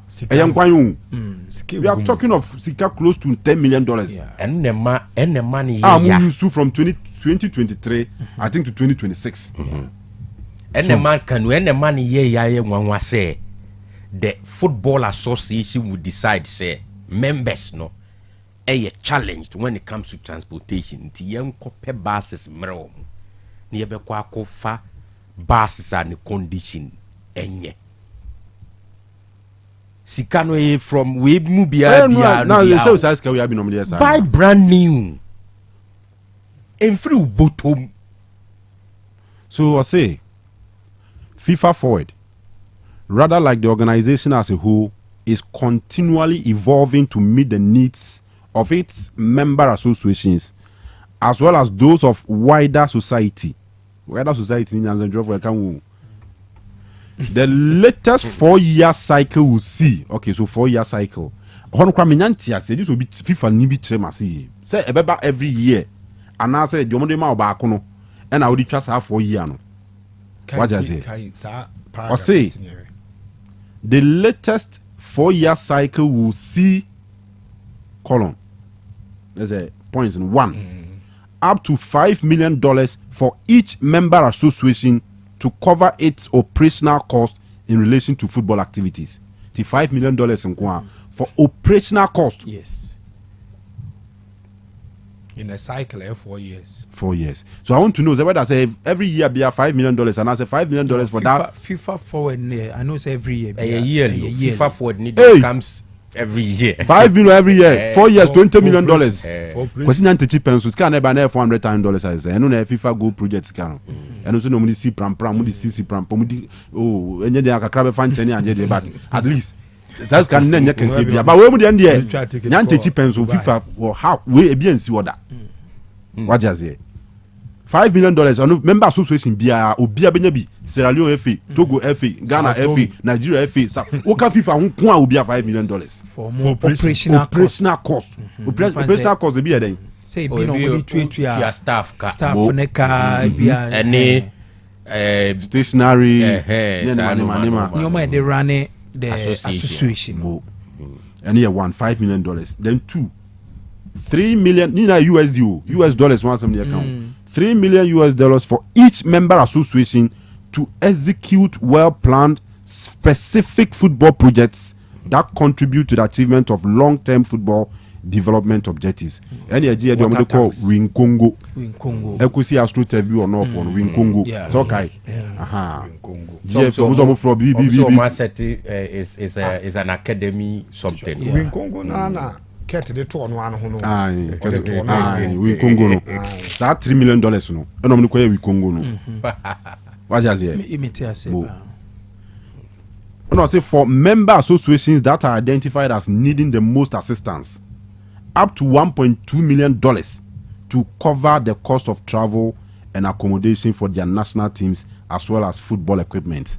Ti ya hwe yama oska we nyina chi yesa hwe oso Ghana die mo kire mododo mo de mo ntromra no Ghana account example okay mo zebi na nanu ye South Sudan for ko South Africa o mo de 15 players pe ko yi ti mo tro kwa mo so seni tika mo de ma ya yusu ni nyina ban so seni o de serema mo san support here na FIFA san de $1.2 million aso so they appeal so be our national team be our 1 or 2 be making equipment but ye miss a problem no grano or up to 1.2 maybe e be the obi here no crime do 1.2 very the we here no you request but Ghana release Africa need but do 1.2 but you say my problem say o ka say only FIFA problem now omo dey days can we omo dey day can who ka say only FIFA problem means me problem with FIFA ni say for them to be able to give some money no every year no I was they will come and inspect say ade na wo ka say wo di ye no wo di ayam sana what qualify for the next one no it for example specific football project here working if okoi say OG EDC ebia 10 football pitches next or mo be or the team be inspection ye bibia na say OG scan one fa nya you don't call it the next request now be you don't qualify. They won't release the money. Yeah. It's ya then how are they able to convince FIFA? Say you in Congo ni si wo. O ma you in Congo no. One thing is say in Congo there no ma ye AstroTurf nene fast like o ma si adan ni ade ho come on. $3 million with no disrespect to FIFA. Oh dear no so. Say no so. Our balls kind of different. There be some make say no so no. Yeah. On my. Enti nan say who say CAF for ya almost say oh yeah kobo bebo no Africa Confederation Cup ne Champions League club be man $50,000 I saying. Almost so dey ni.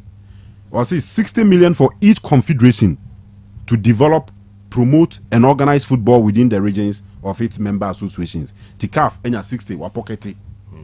Also dey the CAF dey no. Ti ebina CAF crowd dey say Champions League and say clubs who more biasika. Efe. Also what you say? Or mention regional way. Wafu no regional way. And omo dey ba wafu mu dey ba nya botre. Or say 5 million for each zonal stroke regional association to organize regional football competitions for men, women and youth. And then say wafu under 17, wafu we 5 million shomoto. Say ketokreku na say wafu zombie chairman. So what you say? Enti sika de say the FIFA for no omu nche ni omu ma e back down na back down na na me bisa say to prove to corporate Ghana ne sa GMPC ya can say yes ka be di e ho it me use ni year the bomber football develop ko na nim no.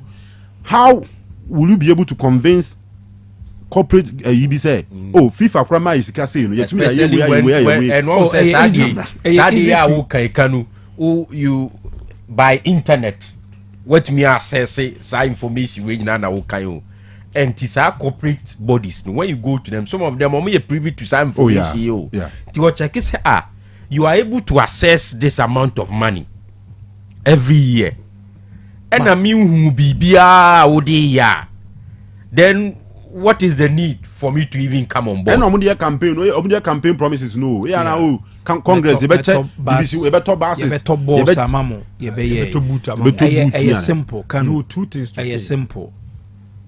Issue the assembly the abani kana meboa. Yeah. Be at the FA this administration on be more negatives no more flaws so. But me GDA said the fact that FIFA edis kaneba now at the end of the day umutimi boom kunta che FIFA bibia eye clean ni de eno de say eno ne de be ye adwuma oh yeah so ena FIFA de adwuma ena FIFA de ye adwuma Kofi me on was 80 pitches now na mo can where are they? Oh, last time boreholes, you know, hey, maybe omo tries or more as omo yeah omo nya be 50 something. What does it mean why you pitch? I mean, come as me with no disrespect to Obia, but Kofi, let's not make it look like as if FIFA a saint of people be omo 10 chain baby. Inti obi project we na omoba be inspect here and they just say yeah the stamp persist one no. These same people around our moya football high. Subana wuhuno. And no be obi one wa contest FIFA election been we winning or ho. The onye a saint from the union from down hano. Number 2, a hard say FIFA had a structure now. The people we see as FIFA no. On one the sorry so by inspection no ha.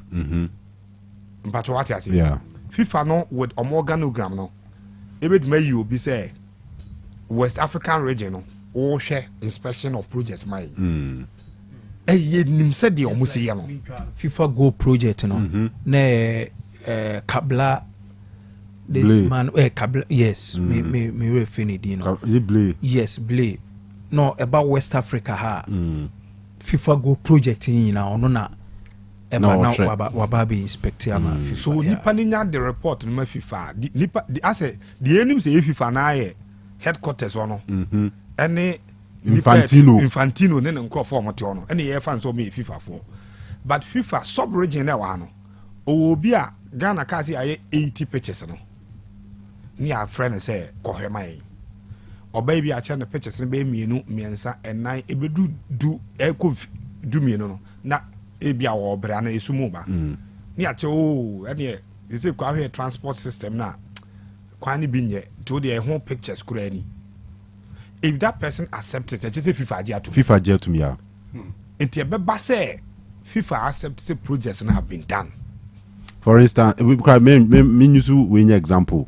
Young Crawford, you check pitches for Krumai. And yeah, club license. Club license. Then Mr. Pobi say, pick up a swab and send in your Meguma. Example, me more market work na. So what I say, be a nipa natural full page. Nyesho so be nya kwan e read full page na o read be 7 lines oh akoyi to me say ade no aye ni na o mark and mami pass example na marking there oh sa mami pass example na we be 100 we betime read obi a no you are paid to do it but you see say you him say your institution be your friend WAEC where your WAEC for no say anko your mfanchame but individuals or classroom na market papers say why can market paper no. Yeah. Yeah, there's a chief examiner who is supposed to audit and verify the marking. But because Kofi market be 600 scripts, or no seem to go through 600 and to pull be at random. To a pull be 50 out of your 400 scripts no I check say everything be our market be correct. If it is seen as correct, then offense say any the lot in answer correct. Sisa na FIFA the answer here. Yeah. It you be say oh, if work for Adia to me say there was no rigging, there was no copy work need those things no. Based on Kofi they not present here no. Any nipa no be inspection the man work on the report or the command office no. Here fans and that is how FIFA the NTA. It difficult for FIFA Infantino to set and say they began a project and me am to play bagan and person behe maybe am akotogo akwe because the end can you how football for operate ya who football for onko he pitch no kwa na di paint akala pitch so no waje atum say am pass pitch ni green ti yamo ball so what you say me say ba kono de me ne awa kramo ebi obaka so won ka me ne awa agina ho calf ni na on the bed inspection me many awa nyina nya akwan ni gina ho o hwe ni shoe ho ene ni trousers a un se paint na na tade so okay pitch that was Nigeria Ghana ni Nigeria de na ye boy no 2022 good obegina okwa no ogina tatan tracks no share light na obai no koma na odi no sa wa ende wote amemete no oka the intensity of the light e can be the next time an calf ebe inspection mo ka say yen hwe lighting system I was there meti wo masum baabi a no omo ya inspection ni wie no nipa na some the report no bre no omba na me ne gina wo me ne awa ne nyina na gina wo na no mo de ma no nti me dem I think they didn't know say ye media for me akongonza for no nipa na onim say wo de beko no me ka nipa no na kwaya inspection no de no onim yen no onim but de no obeti report ndi onim me enim awa okay and oka ho en me hu ne na hu nyina di paint ne trousers na no na be ni shoe no eni ni shoe no ho no ai green paint na yim and that is how FIFA betna headquarters Zurich no beja tum so Ghana Sports Stadium Ghana project nyina waye Makoka Baba Yara Stadium with the Mr. Mummy Kama sim school games so and lastly oh yeah memlaka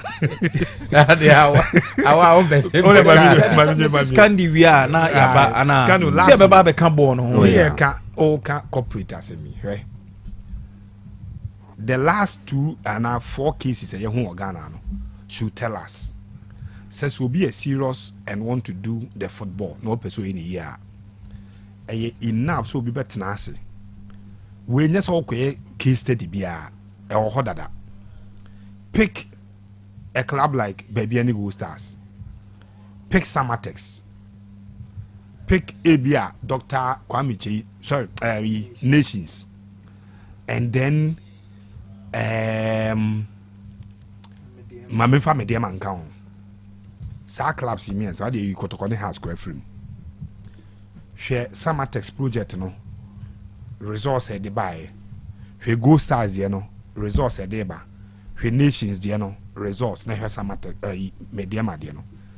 Enough to tell you say if you convince a corporate body to come into our football circles, one thing is for sure, nothing at all, players will not cry over salaries. Because with a corporate entity attached to the football brand, you know, when you say any negative story be about the football brand na be and crabata of the Jumano, you know, it demean the company and I say the corporate image, you know. Inti Kofi wa hade na no or cry for Samatex so sumo almost say supporters ni be happy supporters impo and he was crying say leadership no pay some attention to omo demands and I say omo reservations no more no it play or take club no you are somehow an ambassador of the company now on that club o bobino so you are not allowed to do anything at all you want to do. Wa uncrofo bi bob born bi sometimes ebe how see ekwa SSC Kanu school bi o ha enye ntakompo but eduru anwumre na hwe de o msi nam krom na hwe na wo school yema kwan ma won kokrom sa na no odwa but that tells how the standards are o school na create at all ti say Samatex nim say afo epie ko ne nam town ho sebi ko di bazawara afo bi achi konom sambro wie na ade achi na Eugene Maradona na Marcela oti kurum ha on the host sports e o radio bi so na nie hu nkwa de obeka asha ase e ka se Samatex for boys so omba kurum do omba wen sabro do egu company ni mase it even as a player of Samatex as a player of Baby and Go Stars you may not have your own life to live so live a corporate life and non kwama league no some certain image bia e boa project league no it would a call ebia MTN ho catch on say wo share the timber company no ewura football mu through Samatex no this is what they have been able to achieve nothing at all omu play akwakodu national team no akwakobo ebia qualifies bi ame abo the name Samatex no Samatex will be opposed to Tracy Club no Tracy obesa be hu say owned by a timber company. Se nipa no epeso ba Ghana no be timber ehun adwuma wanya one of the companies to fall to. Baby any Go Stars the same thing. The entire mebol clubs ni bi ho mo ye well to do ba ma mo din say ebi is solely financed by one person. Se nsemu go a eno an club no beko. In the case of Legon cities. No mo ho akono pa and edru baby one be the standard kwa na dey measure kotokone house for in terms of how no musi the corporate vibe for team no ho any the way ana celebrities no ne artists no get involved around them. Say football is about entertainment. And more be metan stadium sa na 90 minutes ne pe no ahwe no de ko. Onya some entertainment kakra because se nipa be kwa kogu Emirates ho bebre so mo ko hwe Arsenal game na. Hours before the game there are other and a bit my entertaining wa akosi say game na nkasa be baso. So if people are interested in doing football e okurum ha a mo person creative wealth edema obia. These are some of the case studies that we kwa de nyo na okodro eda hodada.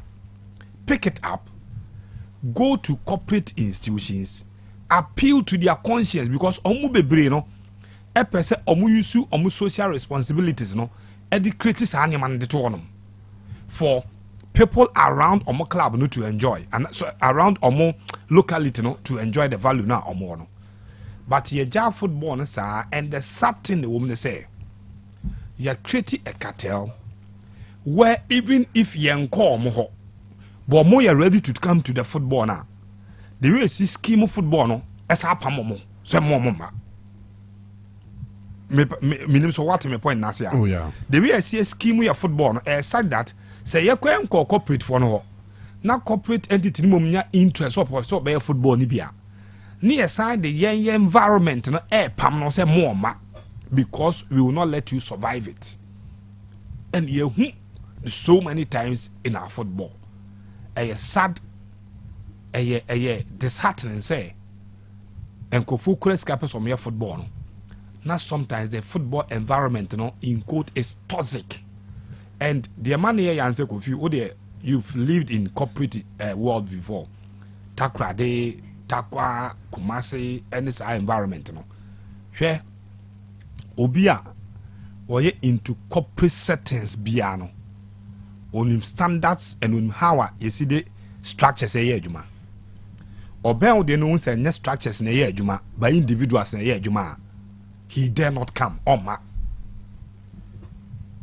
individuals year juma na target you be all right can you mate yan kwa the next one year juma and yemfa pepepe ye enye juma but say structures na year juma and de kofi toma said you see nemu no saa na kwadwoto mo no so benam saa na yawto mo benam and no ne ade a higher football no pa it is sad say corporate institutions like Valco there's a new one refugee in there are ready to offer buses that time you go to say 60 seater na say quite 48 or more offer to senior high schools na be for free omo chama senior high schools ni nyina na so use white buses bi omo get fund you know through a company bi but sanko for now and our companies any interested to give you teams and buses why because of how you must structure no mum nya adwuma na nipa na eye adwuma.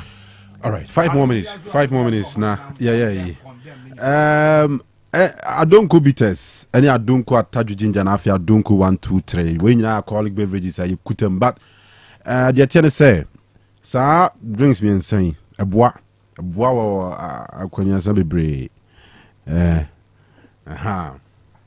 akọ home timi sero ya no wonum de ahoodin betumi enkoye ho akaka bensem me masem de mfa nkonsa nsa de koye ho me masem wo na bottle from awani begu ase tikakra wa ahoodin betumi na watwa ede didi e beboa wo be yi fini ni ma bebre free honam ni mu besa mo de DJ mo ahoodin ma de kompam so watumi abo adwuma yi pa ti Adonko bitters natural herbs Adonko ataju ginger atadwe tiger nuts and a ginger kakadro near the aye koye pa akọ kiti and Adonko 123 no be na correct one pa near the ase near wosu out misa say ingredients ni gum eboa pa ya no anu msan papa na next level the energy drink alcohol nim and so here energy drink papa no ma no anu Adonko next level between that mixture bia so apo eduma ba what me say hunam na emre onya ba ku bi the actually correct one pa no abogu so what me say zampa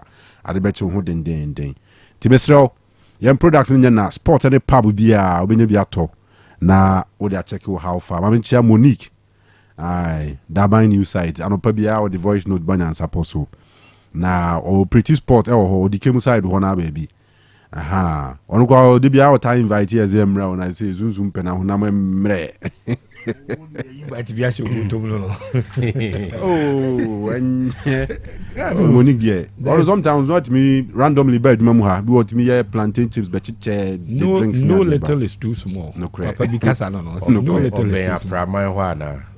Or sidewise. Junction or Remu. Echo. Minim exactly where the spot in the world, but on the near challenge. There's a baby anymore. Do not be a baby as with me after 0561 200333 0561 200333 and a 0504 499 977. Ye news no Otec news there. Transfer no panu nsia. We are doing no na fe nwumre no nsia. Amanone ene Ghana ha news bia ye de be mawo. Ena nyansapo en morning show anopa bia Captain Kodaba na odi ewrem nsema hodo ekoso Ghana adwendwene nyina ho otuefo apomuden ho nsem kire ye nkyerɛkyerɛ bebre esuade bebre onyansapo so nti mesere anopa bia ya na wetie nyansapo na watie dwabrem with Dr. Cash eno eyawia no miensa bo fiti dwada kopim fiada otena ma no kopim no nsia na di news atoa so enti dwabrem Dr. Cash ba edi Ghana amanyo sem ho nkomo ewo ho NDC for NPP for any afafantoni omo akanyina obi abasubi emomunya bedi nkomo apomudi ahotoso kwasi da wi bia ye pon 2000 sports at 12 o'clock king na Mrs. Keta Pia Boatin Mamenes edi apomudi ahotoso amaye apomudi ho nsam ni nyina no eho ena ye fafrie 0247 995160 yen marketing department ofra omejo so be sponsor any of your programs are 0247 995 160 0247 995 160 0247 995 160. The election warehouse is it here? Nyame adma warehouse no memne da no pa ene ye so ejetua to gidi special voting for na to mu de awie na na bia a omuzo na maame no ne dumelo e pre wo ayi no so ya was west wogo is maame no omo to aba no omo di line so omo di queues to aba no chicha aduane. It is wrong. It is wrong. Omo to aba omo so o to aba ultimate ne nsa ba tu kom na didi nkom anu omo aduane. So on nsa no dey tu kom do omo say iska aduane de o che ma hu video omo say iska de omo gina kire ba bi kura ba me nim say ono na eche so me I can tell but the aba video mo nyina hu say o che aduane ma voters no mo oh I've seen it. I mean, who say omo agege omo didi line num sa and I was told say o hear report na obi kura say so omo koto a omo twa utimi twa do kwa o so benya kakra yakwa jiska but ni nyina allegations the other candidate in the but aduane chane de aduane chane de o me am who say aduane chane bet me amount to campaign and no like say in a way and I say who and I no minim rako but ebia we be fan say a inducement as we induce in the Panama na to abanama no anyway warehouse now see discussions we nyina be koso nyame adoma me me da kopim say mama Jane Mensa the dinner man for boni Jane ye Jane ono so de na JEAN me boa ti de na is a French Jean aha so okoto French dia be bono bravo achire wo krom a all right eti nyame adoma me da yesremo anopa asori na dia to Otec FM o mpa yim sisi bia na ye amanfo bi twantro akoso fie panic nya abotre na fa to Otec na yen ka no kro wom nyina nkyerɛw ti election warehouse ne de eno anu Otec FM kopim se be declare ba no se ekɔ ha ne de ye tram sa nya momo hu de koso Ghana ha fa na nyina eye so no wa follow your social media ne nyina so we search Otec 102.9Fm abenya eno wa follow. All right, FA Cup matches of course no yemfa results no sorry swear enra matches of course no ehunsun sansoni binie had to focus immigration Ghana immigration for 4-0 Dreams any Lions ebo 0-0 penalties na Dreams ewini 4-3 Wafa etifie golden kick ekutwa 1-0 na God etifie manani akutwa 1-0 Dambot eshe Vision 2-1 Brekum Chelsea 6 Borisa FC 0 Nswacheman 1 Techiman Heroes 0 DBB eshe KSC Soccer Academy 3-0 ewo sa Kingston mu eduana Stars etifie Doma Unity etwamu 2-1 eduana nyewu Techiman Liberty Youth 3 Bofo Akwa 1 Young Apostles and Techiman 11 Wonders Ebon 0-0. Apostles they win 5-4 on penalties. Sky Etifie second 11 Wise Ekuchanu 2-1. Nzema Kotoko Tifie Medium Akuchanu 2-1. Dwarfs any soccer intellectuals able 2-2 ma Dwarfs they win 3-2 on penalties. Basake Holy Stars 2. Gap Soccer Academy 0. And the win of the week. Gold Stars equal away to Summerboy. Summertex equal show 2-0. And I think say me win of the match day and I say the whole round.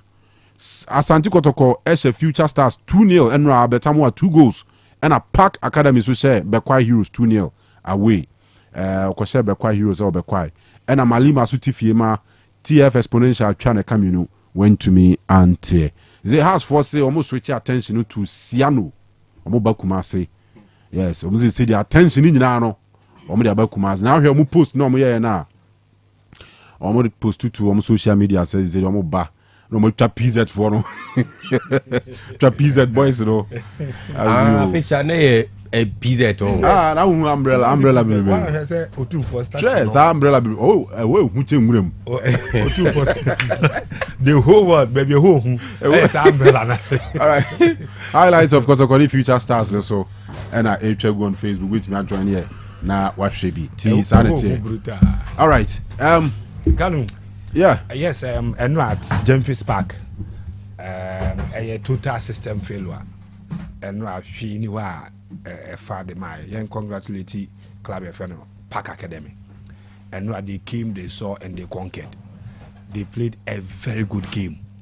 And we winning game by 2 goals to 0. I think the turning point of the game after Omunya penalty, first goal, no penalty, a share, and less than 7 minutes, a little over 6 minutes, he bring a penalty and a chance to equalize. Unfortunately, he missed a penalty, no. And in our attempt, say he pay equalizer, and it's our committee another mistake, defensive mistake, being almost a punish and making the 2. So congratulations to Park Academy. The coach no trading the team now. Yes, it's a team kakra. Oh, okay. Yes, it's a team kakra. Among for near because Kotoko no am field or best 11. Kotoko amfa future for na nia gro kra. Me who line up say hey. Sure. Now there and then see and I'm who's ampa. Say Kotoko anya ne sa. No, it's not about that kra. Who say it means when you sue or main team now more it means 2 weeks or more competitive football before one has it make a lot of sense or main team game. I said that future a very good team and omo well coached in terms of individual. Malam ya associate team ne pa. He's a very good coach. Be sure mo say who time no crowd go ne ba timi so on be boa on ne kotoko be boa but on fisusa be do baby no kotoko ye well condition e chen o so and at the level na kotoko matches o ma boni be bu o ma dru no on be wo soro a chen future for and ma I think omodinya o mo show but the next 3 games in the course true democracy Pafibo 2-2 and a true democracy we need 4-3 on penalties and so upon fidelity Eshelmina Sharks 2-1 and a Karela so no more bar away almost share real 24 hours FC. So na odi kama earlier update be about Sharks for quadress stance money but can no almost didn't see it I don't cause one match omo bobo no summer boy Summertex for stadium Summertex stadium now I don't know one dressing room. And the pictures no you see almost be mistake fault to be what dressing room hall no in this Kanu I think that there's a Summertex for a boy in na on the day ne there 2 different teams are omuni